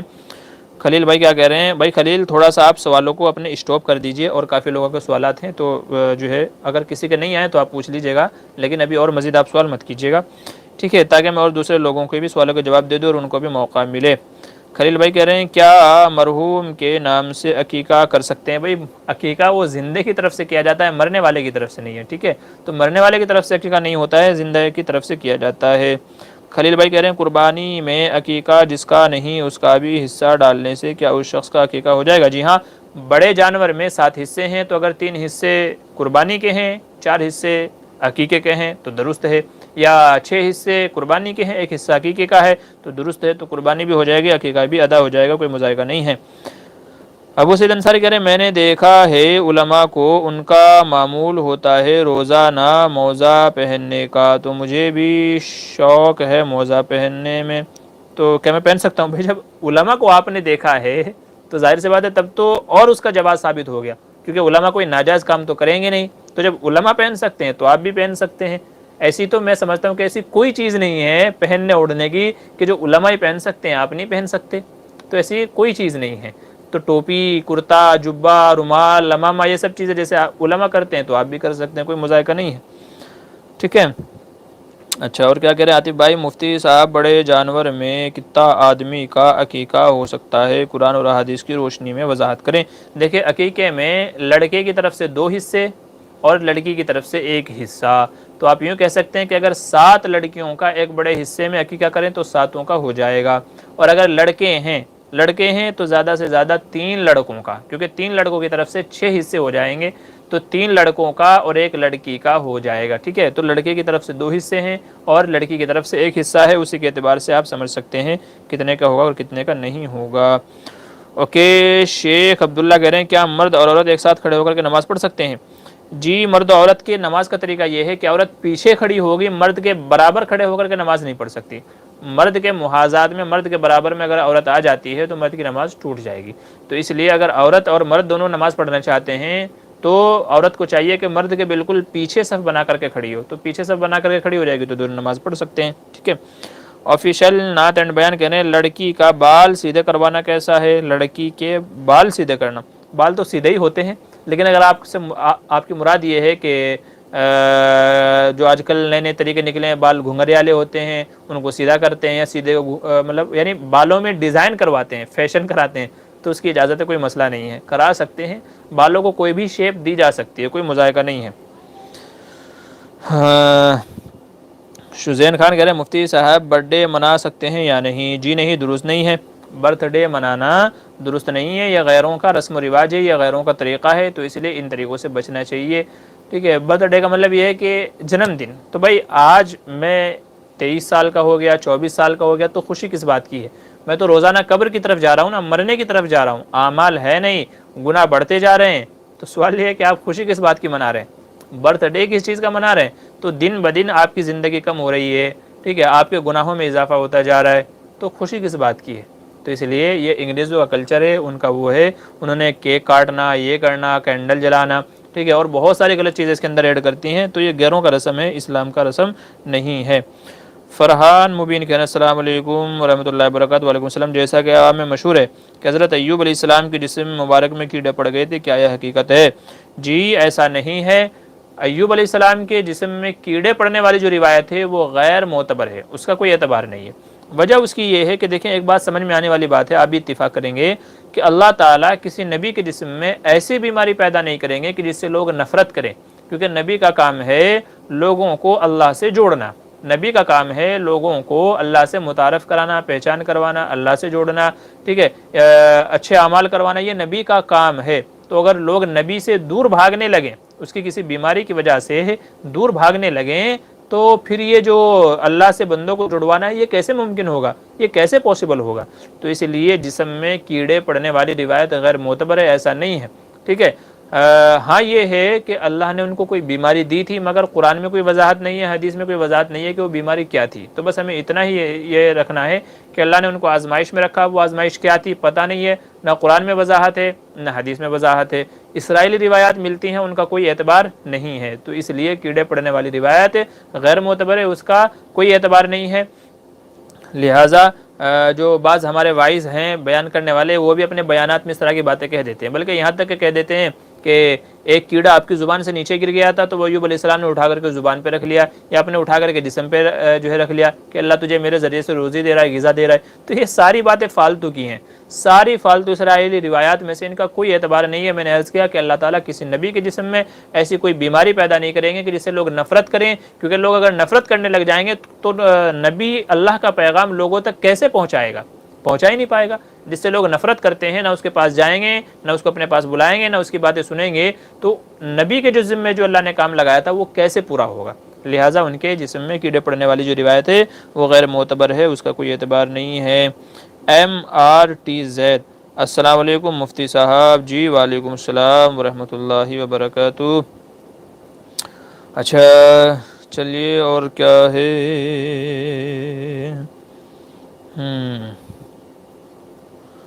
اچھا ندائے ملت کہہ رہے مفتی صاحب آپ نے فرمایا کہ انگوٹھی شہادت اور انگوٹھا چھوڑ کر جس انگلی میں چاہے پہنے، جبکہ نکاح کے وقت انگوٹھی شہادت کی انگلی میں پہنا جاتا ہے، ایسا کیوں؟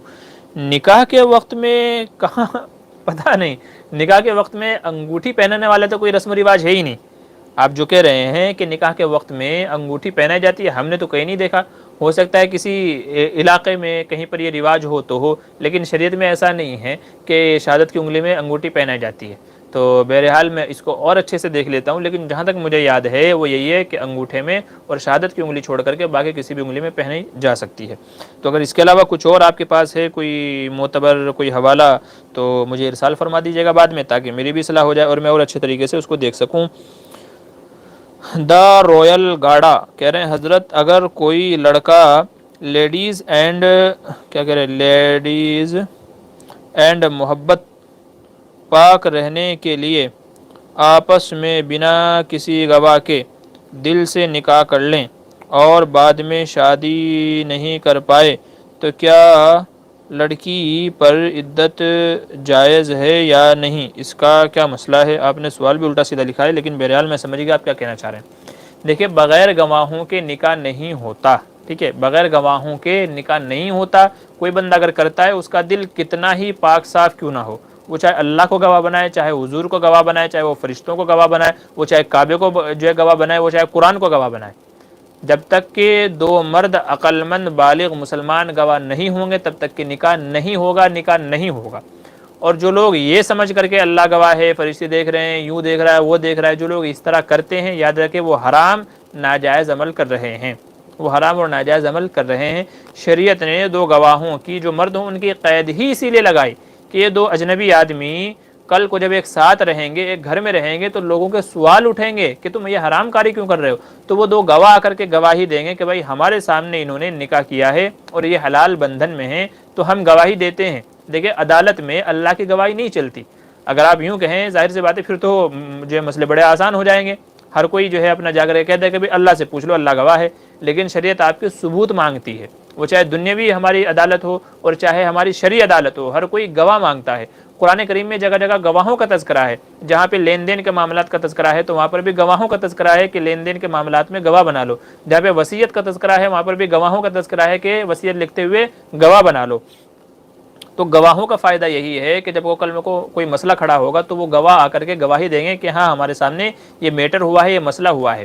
اب سوال یہ ہے کہ جب لوگ آپ سے پوچھیں گے کہ بھائی ہم نے آپ تو ایک دوسرے کے لیے اجنبی تھے تو پھر آپ ساتھ میں کیوں رہ رہے ہیں، تو اللہ آ کر کے کیسے گواہی دیں گے؟ اللہ تعالیٰ کیسے آ کر کے گواہی دیں کہ نہیں مجھے گواہ بنا کر کے دیا ہے؟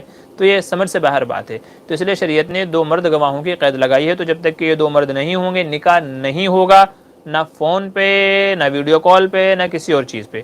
دو گواہوں کا جہاں پر جس مجلس میں نکاح ہو رہا ہے، مرد بھی ہو، لڑکا بھی ہو، لڑکی بھی ہو، یا ان کی طرف سے کوئی ایک وکیل ہو اور دو گواہ موجود ہوں تبھی نکاح ہوگا، نہیں تو نکاح نہیں ہوگا. ٹھیک ہے، جو کر رہے ہیں حرام کام کر رہے ہیں اور اپنی خواہشوں کو پورا کرنے کے لیے انہوں نے یہ کہہ لیجیے ایک جو ہے ایک پلاننگ کہہ لیجیے، ایک سازش کہہ لیجیے، ایک چال کہہ لیجیے، یہ چال ہے ان کی کہ اپنی خواہشوں کو پورا کرنے کے لیے اللہ کو گواہ بنا کر کے اس طریقے سے نکاح کرتے ہیں، لڑکیوں کو پھنساتے ہیں، پھر بعد میں کہہ دیتے ہیں میرے ماں نہیں ماننی، میرا باپ نہیں ماننا، لڑکی کی زندگی برباد کر کے چھوڑ دیتے ہیں، ٹھیک ہے۔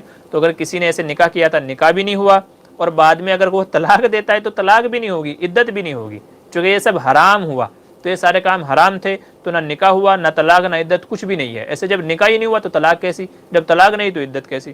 تو یہ سارے پھنڈے کیا ہیں؟ سب غلط ہیں، سب شرعی اعتبار سے کیا ہے؟ غلط ہیں، حرام ہیں۔ آپ کو کسی سے اتنی محبت ہے، اپنے گھر والوں میں بات چلائیں اور شرعی اعتبار سے صحیح طریقے سے اس کو اپنی بیوی بنائیں، اپنی زوجہ بنائیں، ٹھیک ہے۔ اور اگر اتنے گٹس نہیں ہیں تو پھر اللہ کے واسطے کسی کی زندگی خراب نہ کریں کہ کھیلنا ہے تو گیم کھیل لیں۔ بنت حوا کوئی کھلونا نہیں ہے، آدم کی بیٹی کوئی کھلونا نہیں ہے، کھیلنا ہے تو گیم کھیل لیں، ٹھیک ہے، لیکن کسی کی زندگی کے ساتھ ایسا گیم نہ کھیلیں، کسی کی زندگی ایسے برباد نہ کریں۔ ایم ایس محمد کہہ رہے ہیں لڑکیاں کھڑے کھڑے اپنے سر کے بال سنوار سکتی ہیں، لوگ کہتے ہیں کہ کھڑے ہو کر کے سر کے بال سنوارنا منحوس ہے، ایسا نہیں ہے بھائی، غلط بات ہے۔ کھڑے ہو کر کے، بیٹھ کر کے، لیٹ کر کے جیسے سنوارنا ہے سنوار لے۔ شریعت اتنی تنگ نہیں ہے جیسے لوگوں نے بنا دیا ہے، کھڑے ہو کے نہیں کر سکتی، یوں نہیں کر سکتی، وہ نہیں کر سکتی، تو شریعت اتنی تنگ نہیں ہے ہماری۔ تو لوگوں میں جو یہ باتیں مشہور ہیں کہ کھڑے ہو کے نہیں کر سکتی منحوس ہے، تو یہ سراسر غلط ہے۔ اگرچہ بہتر ہے بیٹھ کر کرے، لیکن اگر کوئی کھڑے ہو کر کرنا چاہتی ہے، اس کو ویسے کمفرٹیبل ہے، آسانی ہوتی ہے، تو بڑی اچھی بات ہے، ویسے کر لے، کوئی مذائقہ نہیں ہے، ٹھیک ہے، تو کوئی مسئلہ نہیں ہے، کھڑے کھڑے بھی سنوار سکتی ہے۔ محمد کلیم انصاری کہہ رہے ہیں السلام علیکم ورحمۃ اللہ وبرکاتہ، مفتی صاحب مجھے معلوم کرنا ہے کہ کیا قبرستان ایک راستے سے جائیں اور دوسرے راستے سے آئیں؟ محمد کلیم انصاری شاہ آباد ہردوئی یو پی سے ہیں۔ جی میرے علم میں ایسی کوئی روایت نہیں ہے کہ جس میں قبرستان کے تعلق سے ایسی بات کہی ہو۔ ہاں عید کے تعلق سے ہے کہ بھئی عیدگاہ میں ایک راستے سے جانا، ایک راستے سے آنا چاہیے، تو عیدگاہ کے تعلق سے تو ہے حدیث، لیکن قبرستان کے تعلق سے میرے علم میں ایسی کوئی روایت نہیں ہے، تو اس لیے قبرستان میں تو بلکہ آنے جانے کا رستہ ایک ہی ہوتا ہے قبرستان کا، تو اس لیے قبرستان کے اندر یہ چیز لاگو نہیں ہوگی، تو ایک ہی راستے سے آیا جایا جا سکتا ہے۔ فرحان مبین کہہ رہے ہیں قبر کے نیچے کے حصے کی گہرائی کتنی ہونی چاہیے جس کو حوضہ بھی کہتے ہیں؟ جی گہرائی اتنی ہونی چاہیے آدمی کے پیٹ تک کے، آدمی کا جو پیٹ ہے وہاں تک کے گہرائی ہونی چاہیے، اور بعض لوگ یوں فرماتے ہیں کہ جیسے ابھی ہم بیٹھے ہوئے ہیں تو آدمی جس میں آرام سے بیٹھ جائے اور سر کے اوپر اگر اس کو ڈھانپ دیا جائے تو سر اوپر نہ لگے، سر اوپر نہ لگے، تو اتنی یعنی جس میں آدمی آرام سے بیٹھ سکے، آدمی جس میں آرام سے بیٹھ سکے اتنی گہری ہونی چاہیے۔ اسی کو بعض لوگوں نے دوسرے انداز میں یوں کہا ہے کہ بھئی آدمی کی کمر تک کے گہرائی اندر ہونی چاہیے، ٹھیک ہے۔ ابو سید انصاری کہہ رہے ہیں مفتی صاحب اہم کیا کہہ رہے ہیں اہام سے زیر ناف بال کاٹنے کے لیے کون سی بلیڈ خریدے؟ مجھے کوئی بلیڈ سمجھ نہیں آئی تھی کیونکہ میں جو بھی بلیڈ خریدتا ہوں اس سے صحیح بال صاف نہیں ہوتا، میں کیا کروں؟ بہت پریشان ہوں۔ دیکھیں بہت سارے ایسے بلیڈ آ گئے ہیں مارکیٹ میں، اگر آپ جائیں کسی شاپنگ مال میں چلے جائیں آپ کو ایک سے ایک وہاں پر ملے گا، ایک سے ایک آپ کو دکھائی دے جائے گا، تو آپ وہ شاپنگ مال سے بلیڈ وغیرہ خرید لیجئے، ان سے امید ہے انشاءاللہ اچھے سے صفائی ہو جائے گی۔ اور اگر بلیڈ سے آپ کا من نہیں ماننا ہے تو ایسی کریم وغیرہ بھی آ گئی ہیں، ایسی کریم اور پاؤڈر آ گئی ہیں کہ جن سے بال بالکل اچھے طریقے سے صاف ہو جاتی ہیں، جو لیڈیز استعمال کرتی ہیں، تو آپ اس کریم پاؤڈر وغیرہ سے بال صاف کر سکتے ہیں اگر آپ کو بلیڈ نہیں جم رہا ہے تو، ٹھیک ہے، نہیں جم رہا ہے تو آپ کریم وغیرہ کے ذریعے سے صاف کر لیجئے گا، کوئی بڑا مسئلہ نہیں ہے۔ جی زولاجہ کہہ رہے ہیں قاری صاحب بہت شکریہ، میں نے کہیں تعویذ کے بارے میں پڑھا تھا اور کہیں دنوں سے سوال میرے دماغ میں تھا، شکریہ فار آنسر، اللہ آپ کو خوش رکھے اور کامیاب کرے۔ جی آمین ثم آمین، شکریہ جزاک اللہ۔ سیفی السلام علیکم، جی وعلیکم السلام۔ انعام الحسن کہہ رہے ہیں قربانی کرنا فرض ہے؟ جس بندے کے اوپر یہ کہہ لیجئے کہ جو صاحب نصاب ہے، جو بندہ مالدار ہے، صاحب نصاب ہے، تو اس کے اوپر قربانی کرنا واجب ہے، اگر نہیں کرے گا تو گنہگار ہوگا، اور اس کے ذمے جب تک کہ ادا نہیں کر دے گا تب تک کہ وہ واجب الادا رہے گی۔ اگر کسی بندے کے اوپر 2 سال سے قربانی لازم تھی، 10 سال سے لازم تھی، مگر اس نے آج تک نہیں کی، علماء فرماتے ہیں 10 کی 10 کرنا لازم ہے اس کے ذمے، 10 کی 10 ادا کر دے گا تو وہ اس کے ذمے سے لازم ہوگی، ورنہ برابر گنہگار ہوتا رہے گا۔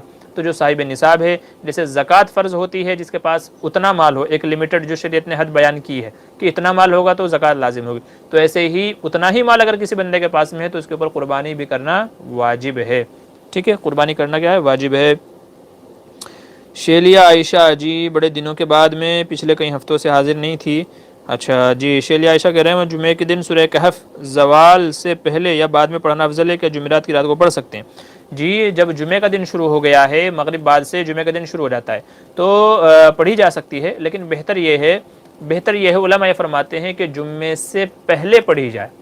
جیسے آپ نے کہا زوال سے پہلے، تو زوال سے پہلے بھی پڑھا جا سکتا ہے، لیکن زوال اور جمعے کے بیچ میں اگر پڑھا جائے تو زیادہ بہتر ہے، یعنی جمعے کی نماز ہونے سے پہلے آپ پڑھ لیں۔ اس کے لیے بہتر طریقہ یہ، عورتیں تو گھر میں کبھی بھی پڑھ سکتی ہیں، لیکن مرد حضرات جمعے کی نماز سے آدھا گھنٹہ پہلے چلے جائیں، پہلے سورہ کہف پڑھیں اور پھر جمعے کی نماز میں شامل ہو جائیں۔ اور اگر کسی کو پہلے موقع نہیں ملا تو وہ بعد میں بھی سورج غروب ہونے سے پہلے کبھی بھی پڑھ سکتا ہے۔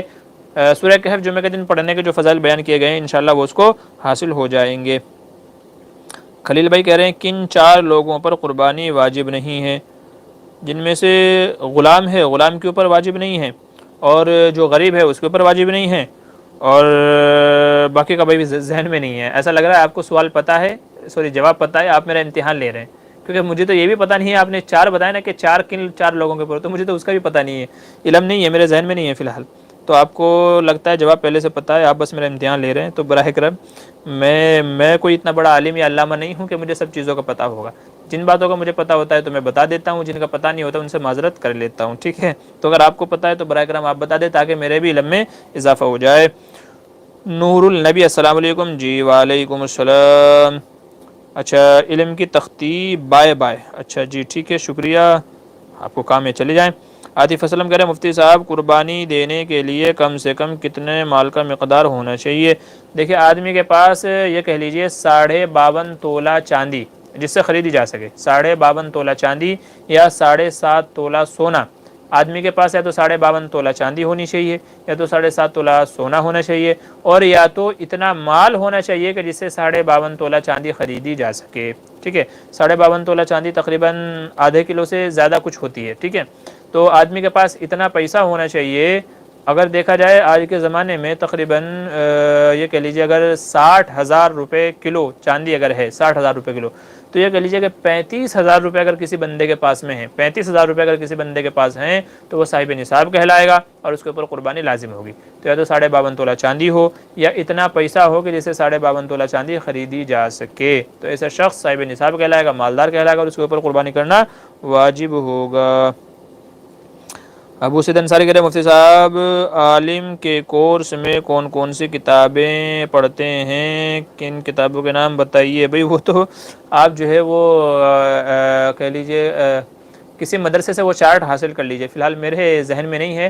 7 سال کا کورس ہے اور ہر سال میں کم سے کم 8 سے 12 کتابیں پڑھائی جاتی ہیں، کم سے کم 8 سے 12 کتابیں ہر سال میں پڑھائی جاتی ہیں، تو سب کے نام فی الحال میرے ذہن میں نہیں ہے، ٹھیک ہے؟ تو آپ کسی مدرسے سے وہ حاصل کر لیجئے جس میں انہوں نے نصاب لکھا ہوا ہے، نصاب خاکہ جسے بھی کہتے ہیں، یا کسی کتب خانے سے حاصل کر لیجئے، شاید کسی کتب خانے والوں کے پاس بھی مل جائے تو وہاں آپ کو ساری کتابوں کے نام معلوم پڑ جائیں گے۔ شیخ عبداللہ کہہ رہے ہیں اگر نماز الگ الگ ہو تو مرد اور عورت ساتھ کھڑے ہو سکتے ہیں؟ جی نہیں، تب بھی ساتھ میں کھڑے نہیں ہو سکتے، عورت کو چاہیے کہ وہ الگ کسی اور جگہ کھڑی ہو، مرد کے پیچھے ہی کھڑی ہو۔ اگر الگ الگ نماز ہے تب بھی بہتر نہیں ہے کہ وہ مرد کے برابر میں کھڑی ہو۔ فین آف مفتی معمور بدر بہت دیر میں، اچھا جی کیا کہہ رہے ہیں؟ السلام علیکم۔ جی وعلیکم السلام ورحمۃ اللہ وبرکاتہ۔ اچھا جی بھائی دیکھیں کافی وقت ہو گیا ہے، ہمارے پروگرام کو 1 گھنٹہ 2 منٹ ہو گئی ہے، تو میں اپنا سوال، اپنا جو یہ چیز ہے میں اس کو سمیٹ دیتا ہوں۔ جن لوگوں کے سوال ہیں تو وہ برائے کرم اگلے ہفتے جن کے باقی بچے ہیں وہ پوچھ لیجئے گا۔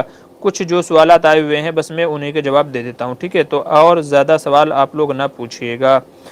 انعام الحسن کہہ رہے ہیں کیا عوام احیاء العلوم امام غزالی رحمۃ اللہ علیہ نے لکھی ہے پڑھ سکتی ہیں؟ سمجھ نہیں آتی صحیح سے۔ تو جب صحیح سے سمجھ میں نہیں آتی تو پھر پڑھنے کا کیا مطلب ہے؟ عوام کو وہی کتابیں پڑھنی چاہیے جو آسان فہم ہو، جو آسانی سے سمجھ میں آ جائیں، اور جن میں کچھ پیچیدگیاں ہوں یا اس طرح کی باتیں، جیسے عقائد کے تعلق سے بہت ساری کتابیں ہیں کہ عقائد ہر ایک کو سمجھ میں نہیں آتے، تو اس طرح کی کتابیں جن کے اندر گنجلک پن ہو یا عوام کو سمجھ میں نہ آتی ہوں تو ایسی کتابوں سے دور رہنا چاہیے، چونکہ ہو سکتا ہے کہ کوئی ایسا سوال ذہن میں چپک جائے جو اس کی ایمان و عقائد کی بگاڑ کا سبب بن جائے، تو اس لیے ایسی کتابیں پڑھنے سے اعتراض کرنا چاہیے۔ کوئی سمجھ سکتا ہے تو پڑھ لیں، یا تو جو سمجھ میں نہ آئے کسی معتبر عالم سے پوچھ لیں، ٹھیک ہے؟ تو یہ طریقہ اپنایا جائے، لیکن جو سمجھ میں نہ آئے تو پھر نہ پڑھنا ہی بہتر ہے۔ کیا قبر پر لکھنا جائز ہے یا ناجائز؟ یاسین بھائی کا سوال ہے۔ قبر پر لکھنا درست نہیں ہے، کتبے وغیرہ بھی جو لگاتے ہیں تو وہ لگانا بھی درست نہیں ہے۔ قبریں ایسی ہونی چاہیے بے نام و نشان، بے نام و نشان قبریں ہونی چاہیے تاکہ معلوم نہ پڑے کس کی قبر ہے کس کی نہیں ہے۔ ہمارے یہاں ہوتا ہے قبروں پر نام لکھوا دیا جاتا ہے، پھر ہر سال آ کر کے فاتحہ خوانی ہوتی ہے وہاں، ہر سال امی ابا کو یاد رکھا جاتا ہے، قبروں پر پھول چڑھائے جاتے ہیں، چادریں چڑھائی جاتی ہیں، اور نتیجہ یہ ہوتا ہے کہ یہ غلط سلسلہ چل پڑتا ہے۔ تو اس لیے ایسا نہیں ہے، بلکہ ایک ڈیڑھ مہینے کے بعد میں آدمی کا جسم گل سڑ جاتا ہے، پتہ بھی نہیں کہ کہاں چلا گیا کہاں نہیں چلا گیا۔ تو اس لیے قبروں کو بے نام و نشان رکھنا چاہیے۔ قبر کے اوپر کتبہ لگانے کو علماء نے منع فرمایا ہے۔ کتبہ اسی کو کہتے ہیں یعنی لکھا ہوا، ٹھیک ہے، تو وہ چاہے پتھر کا ہو، وہ چاہے اسٹیل کا ہو، کسی اور چیز کا ہو، تو اس طرح کی چیزوں سے بچنا چاہیے۔ شیخ عبداللہ کہہ رہے ہیں السلام علیکم ورحمۃ اللہ وبرکاتہ، اللہم احفظ من بلاد المسلمین وخاصۃ للفلسطینین والمسجد الاقصى، اللہم ارحم موتانا وموتى المسلمین، اللہم انصر الاسلام والمسلمین وخاصۃ للفلسطین والمسجد الاقصى، آمین اللہم آمین وإیاکم۔ ماشاءاللہ بہت ہی بہترین دعا ہے۔ تمام حضرات فلسطینی اپنے مسلمان بھائیوں کو اپنی دعاؤں میں یاد رکھیں اور ہر ممکن کوشش کریں ان کی مدد کرنے کی، چاہے مالی اعتبار سے ہو، جانی اعتبار سے ہو، یا اپنی آواز اٹھا کر کے اپنے احتجاج درج کرا کر کے ہو، ٹھیک ہے، تو ان لوگوں کے لیے دعا کریں۔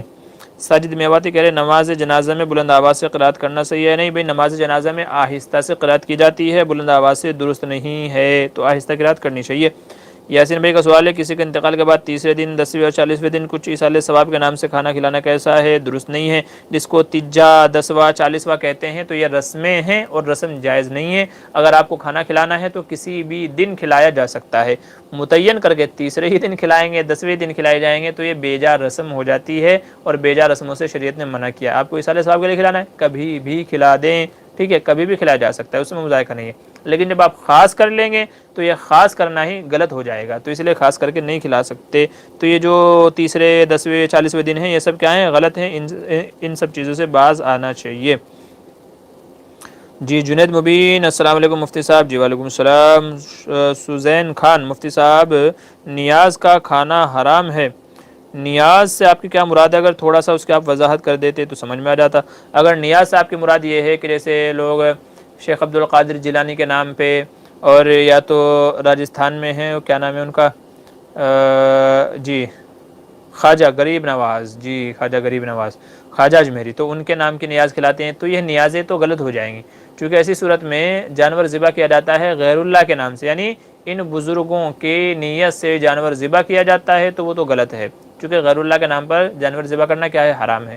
تو اگر اس نیت سے کھلاتے ہیں، اس کو رسم سمجھ کر کھلاتے ہیں، تب تو کیا ہے؟ درست نہیں ہے، اور عموماً لوگوں میں یہی نیتیں، یہی چیزیں، یہی عقائد پائے جاتے ہیں، تو اس لیے علماء ان سے منع کرتے ہیں۔ تو اگر آپ کی نیاز سے یہی مراد ہے تو یہ کیا ہے؟ غلط ہے، یہ کیا ہے؟ غلط ہے۔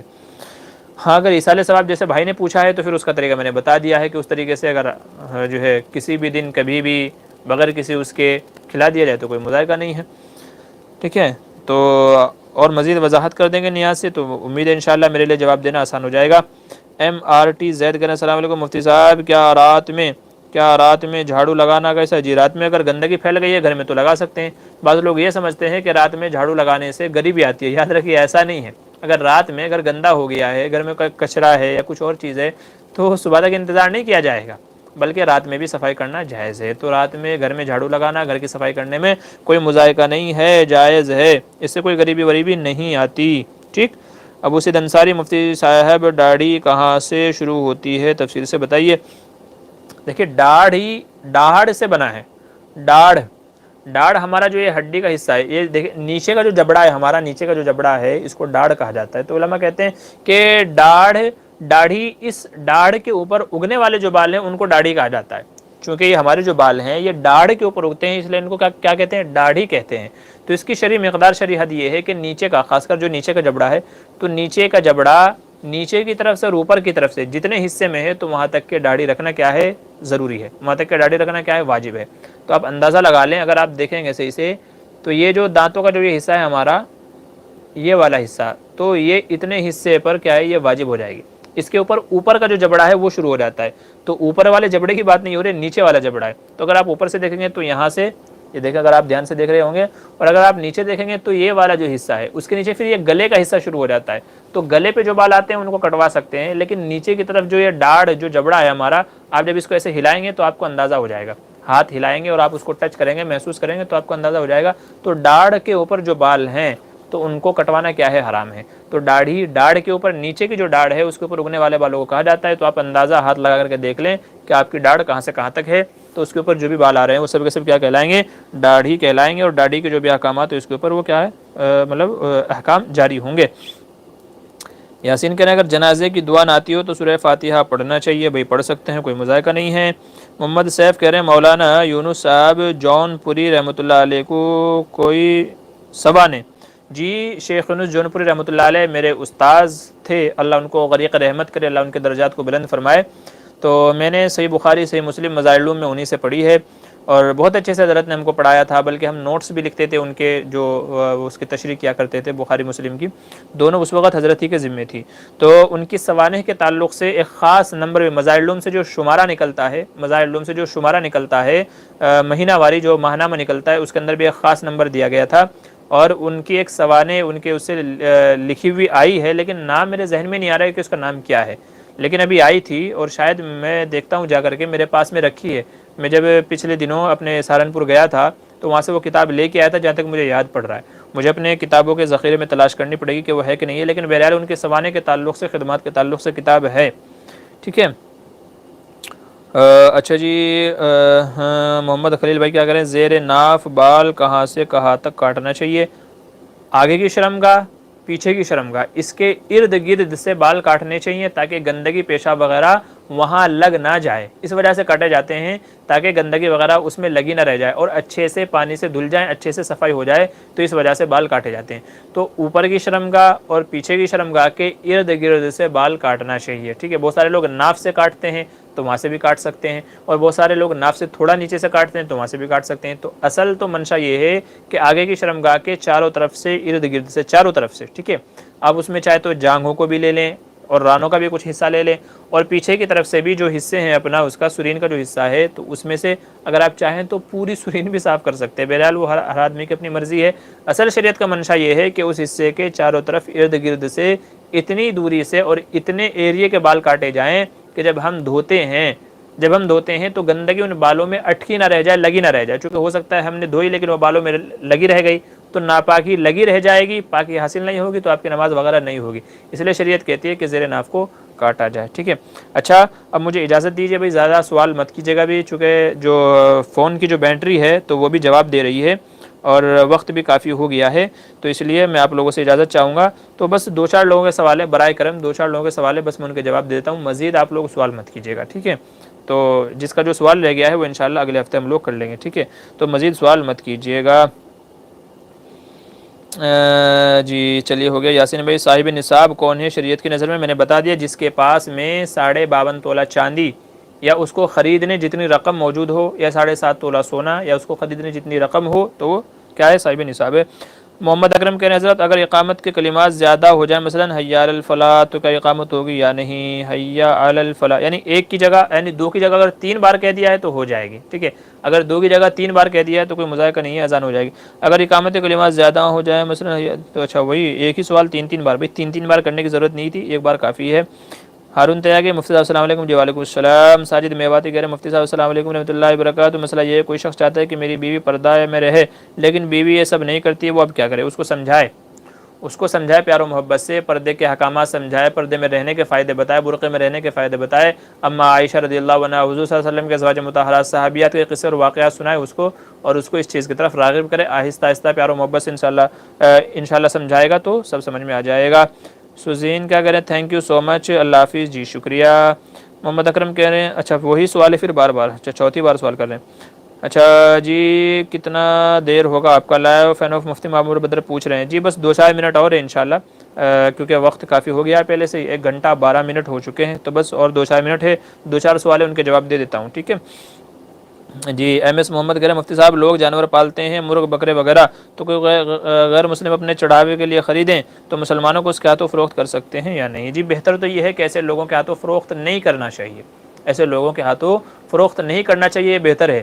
لیکن اگر آپ نے بیچ دیا تو بہرحال بیچنا تو جائز ہے، اب وہ آگے والے کی مرضی ہے کہ وہ اس کو ذبح کرے، ایسے ہی چھوڑ دے، کسی کو ہدیہ کر دے، چڑھاوا جو بھی اس کو کرنا ہے وہ اگلے والے کی مرضی ہے۔ لیکن اگر آپ کو پتہ ہے کہ اس سے یہ یوں کرے گا تو پھر بہتر ہے کہ اس کے ہاتھ نہ بیچیں، منع کر دیں۔ تو پہلے دیکھ لیں، اگر آپ کو یقینی طور پہ پتہ ہے تو نہ بیچنا بہتر ہے، تاکہ ہماری طرف سے کسی بھی قسم کا تعاون غلط چیزوں میں نہ پایا جائے۔ جی ایم ڈی سعد اللہ، السلام علیکم۔ وعلیکم السلام۔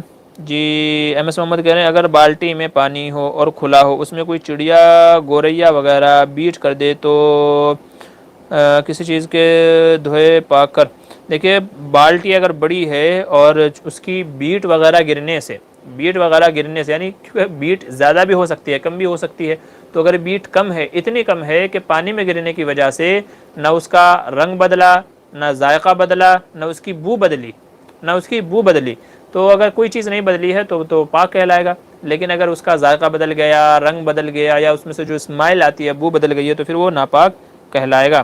بہرحال بہتر یہ ہے کہ اس طرح کے پانی کو اگر کوئی مذائقہ نہیں ہے، کوئی دقت نہیں ہے، تو پھینک دینا چاہیے، تاکہ اس طرح کا کوئی آدمی کے ذہن میں کوئی شک و شبہ پیدا نہ ہو اور کوئی اس کو مسئلہ ہی نہ ہو، ٹھیک ہے۔ اچھا، اور کیا ہے، عادل سے کہہ رہے ہیں حیض کی حالت میں بیوی سے کیسا فائدہ اٹھائیں؟ بھائی بوس و کنار کر سکتے ہیں، بوس و کنار کر سکتے ہیں، جسم کے وہ حصے جن کو چھونا ٹچ کرنا جائز ہے وہ کر سکتے ہیں، ٹھیک ہے۔ ایسے ہی بیوی شوہر کا، شوہر بیوی کے، تو کسنگ وغیرہ یا ٹچنگ وغیرہ جو بھی ہے تو اس کے ذریعے سے فائدہ اٹھا سکتے ہیں حیض کی حالت میں۔ البتہ صحبت کرنا بالکل جائز نہیں ہے، صحبت کرنا حرام ہے، ٹھیک ہے۔ آپ سمجھ گئے ہوں گے میں کیا کہنا چاہ رہا ہوں۔ اچھا آگے چلیے، ایم ڈی سعد اللہ مفتی صاحب دعا جی انشاءاللہ ضرور۔ محمد اکرم حضرت اس وقت آپ کہاں پر ہو؟ جی اس وقت میں ممبئی کے اندر ہوں، ٹھیک ہے، ممبئی میں رہتا ہوں میں، جوگیشوری میں۔ جی گل سنور آفیشل، بڑے دنوں کے بعد میں، السلام علیکم۔ وعلیکم السلام، اور کیا حال ہیں جی؟ بس اللہ کا احسان ہے، بڑھیا ہیں، مزے میں ہیں، ہم تو راضی ہیں، وہ جس حال میں جیسا رکھے، اللہ کا احسان ہے، فضل ہے بھائی۔ محمد اکرم حضرت کیا گھر کا ٹی وی فروخت کر کے اس کی آمدنی پاس رکھ سکتے ہیں؟ جی بہتر ہے کہ اس رقم کو صدقہ کر دیا جائے، اگر آپ رکھنا چاہیں تو رکھ سکتے ہیں، لیکن بہتر ہے کہ چونکہ ٹی وی ایک کہہ لیجیے حرام چیز ہے، عموماً حرام ہی اس کے اوپر دیکھے جاتے ہیں، تو اس لیے بہتر ہے کہ اس کی آمدنی کو صدقہ کر دیا جائے، اگر آپ بہت زیادہ ضرورت مند نہیں ہیں تو، اور اگر آپ ہی کو بہت زیادہ ضرورت ہے تو پھر اپنے استعمال میں بھی لا سکتے ہیں، ٹھیک ہے۔ تو یہ آج کا ہمارا لائیو سوال جواب پروگرام ہو گیا ہے۔ چلیے انشاءاللہ اگلے ہفتے اسی وقت میں پھر آپ لوگوں سے ملاقات ہوگی۔ اچھا، اور کیا ہے، ایمن منصور، اچھا ہمارے بھائی کی صاحبزادی کیا کہہ رہے ہیں؟ السلام علیکم چاچو، سب لوگ کھانے کے لیے آپ کا انتظار کر رہے ہیں۔ بھائی اب تو جانا ہی پڑے گا، گھر کے ممبر کھانے پہ انتظار کر رہے ہیں اور لائے میں کہہ رہے ہیں۔ اور کیا کہہ رہے ہیں جی، ایمن منصور کہہ رہے ہیں چاچو آپ کا فون بند ہے، بڑی پیاری سی بچی ہے، دعا کیجئے اس کے حق میں، اللہ اس کو نیک صالح بنائے، اور ہم لوگ سوچ رہے ہیں کہ اس کو ڈاکٹر یا کوئی اور اچھی وہ چیز بنائے تاکہ یہ لوگوں کی خدمت کر سکے اور دین کے کام آ سکے، تو ان کے حق میں دعا کیجیے گا کہ اللہ تعالیٰ ان کو نیک صالح بنائے، اور جو بھی ان کے تعلق سے ان کے ماں باپ کی امیدیں ہیں اللہ تبارک و تعالیٰ سب کو پورا فرمائے۔ بڑی پیاری بچی ہے ایمن محمد منصور۔ اچھا، اور کیا ہے، ایک سوال، ایم زہیب کا امام مہدی اور اس کے متعلق کوئی حدیث موطا میں کیوں نہیں ہے، جبکہ امام مالک مدینہ میں تھے اور سب سے پہلی حدیث کی کتاب لکھی؟ دیکھیں کوئی ضروری نہیں ہے کہ ہر کوئی ہر کسی کے بارے میں لکھے، اگر اس میں نہیں ہے تو اس سے کیا فرق پڑتا ہے، بخاری میں ہے، مسلم میں ہے، ابو داؤد میں، سیاہ ستہ میں اور دوسری کتابوں میں ہے، تو یہ کوئی سوال تو نہیں ہے، تو بہرحال دوسری کتابوں میں ہے تو اس میں بھی ہونا چاہیے، یہ سوال تو سمجھ سے باہر ہے۔ ایسے اور کئی ساری کتابیں میں مطلب جو اور اس میں بہت ساری حدیثیں نہیں ہیں، بخاری مسلم کی بہت ساری حدیثیں ہیں جو اس میں نہیں ہیں، تو آپ یوں بھی کہہ سکتے ہیں کہ بھئی یہ حدیث اس میں کیوں نہیں ہے، بہت سارے لوگ کہتے ہیں کہ یہ حدیث بخاری مسلم میں کیوں نہیں ہے، تو یہ کوئی معیار نہیں ہے کہ ہر حدیث ہر کتاب میں ہونی چاہیے، تو کسی کو کوئی ملی نہیں ملی تو الگ الگ اعتبار سے علماء نے کتابیں لکھی ہیں اپنے اپنے اعتبار سے، ٹھیک ہے۔ انیس احمد کیا کرے، نمازی کے آگے سے کتنا صف چھوڑ کر کے نکلنا جائز ہے؟ بھائی اس سلسلے میں میرا ویڈیو ہے، ٹھیک ہے، نمازی کے آگے سے گزرنے کے لیے، تو وہ آپ وہ دیکھ لیجئے گا، ٹھیک ہے۔ اور حضرت میرے لیے، اکرم بھائی کہہ رہے ہیں میرے لیے کوئی دعا فرمائیں اور کوئی وظیفہ بتائیں اولاد کے تعلق سے۔ جی میرا اولاد سے محروم لوگ یہ وظیفہ پڑھیں تو نیک صالح اولاد کے لیے وظیفہ اگر آپ کو مل جائے، میری ویڈیوز ہے وہ دیکھ لیجئے، اگر آپ کو نہیں ملے گا تو آپ مجھ سے رابطہ کر لیجئے گا، انشاءاللہ میں آپ کو لنک بھیج دوں گا، وہ جو طریقہ جو چیز آپ کو قرآن کریم کی آیت بتائی گئی ہے تو آپ اس کو دیکھ لیجئے گا، ٹھیک ہے، انشاءاللہ فائدہ ہوگا، بہت سارے لوگوں کو فائدہ ہوا ہے۔ میں آج بہت دنوں میں آج آپ کے پروگرام میں لائے آیا ہوں، گلشن انور آفیشیل، جی ٹھیک ہے، چلیے شکریہ، جزاک اللہ۔ جی ندائے ملت کہہ رہے ہیں آپ کا واٹس اپ نمبر مل سکتا ہے؟ جی ہمارے چینل میں اباؤٹ میں جائیے گا، لاسٹ کا جو آپشن ہے اس کو ٹچ کیجیے گا، اس میں ہمارا موبائل نمبر ہے، ای میل آئی ڈی وغیرہ ہے، تو وہاں سے آپ کو مل جائے گا، ٹھیک ہے جی۔ لوگ کھانے پہ انتظار کر رہے ہیں، چاچو مدیحہ کے لیے بھی، اچھا جی مدیحہ یہ بھی ہمارے بھائی کی چھوٹی بیٹی ہے، 2 نمبر بیٹی ہے، بڑی بیٹی ہے ایمن ان سے چھوٹی ہے مدیحہ اور ان سے چھوٹی ہے مشکات. یہ ہمارے بڑے بھائی کی 3 صاحبزادیاں ہیں. ان کے حق میں دعا کیجئے کہ اللہ ان کو ایک نیک صالح فرزند عطا فرمائے. ان کی خواہش ہے کہ لڑکا بھی ہو جائے. 3 صاحبزادیاں ہیں, ایک صاحبزادہ بھی اللہ تعالیٰ عطا فرمائے. تو ان کے حق میں دعا کیجئے اور تینوں بچیوں کے حق میں دعا کیجئے کہ اللہ تعالیٰ ان سب کو نیک صالح دیندار بنائے ماں باپ کے حق میں. اور آگے ان کا جو مقدر ہے اللہ تعالیٰ ان کا مقدر بھی بلند فرمائے, اقبال بلند فرمائے. چلیے آج کے لیے اتنا ہی, بس اجازت دیجیے, پھر انشاءاللہ آپ لوگوں سے بعد میں ملاقات ہوگی. کسی کا کوئی اور سوال رہ جائے تو وہ بعد میں مجھ کو میسج چھوڑ دیجیے گا انشاءاللہ ویڈیو کے کمنٹ میں. انشاءاللہ آپ میسج چھوڑ دیں گے تو میں بعد میں دیکھ کر کے اس کا جواب دے دوں گا.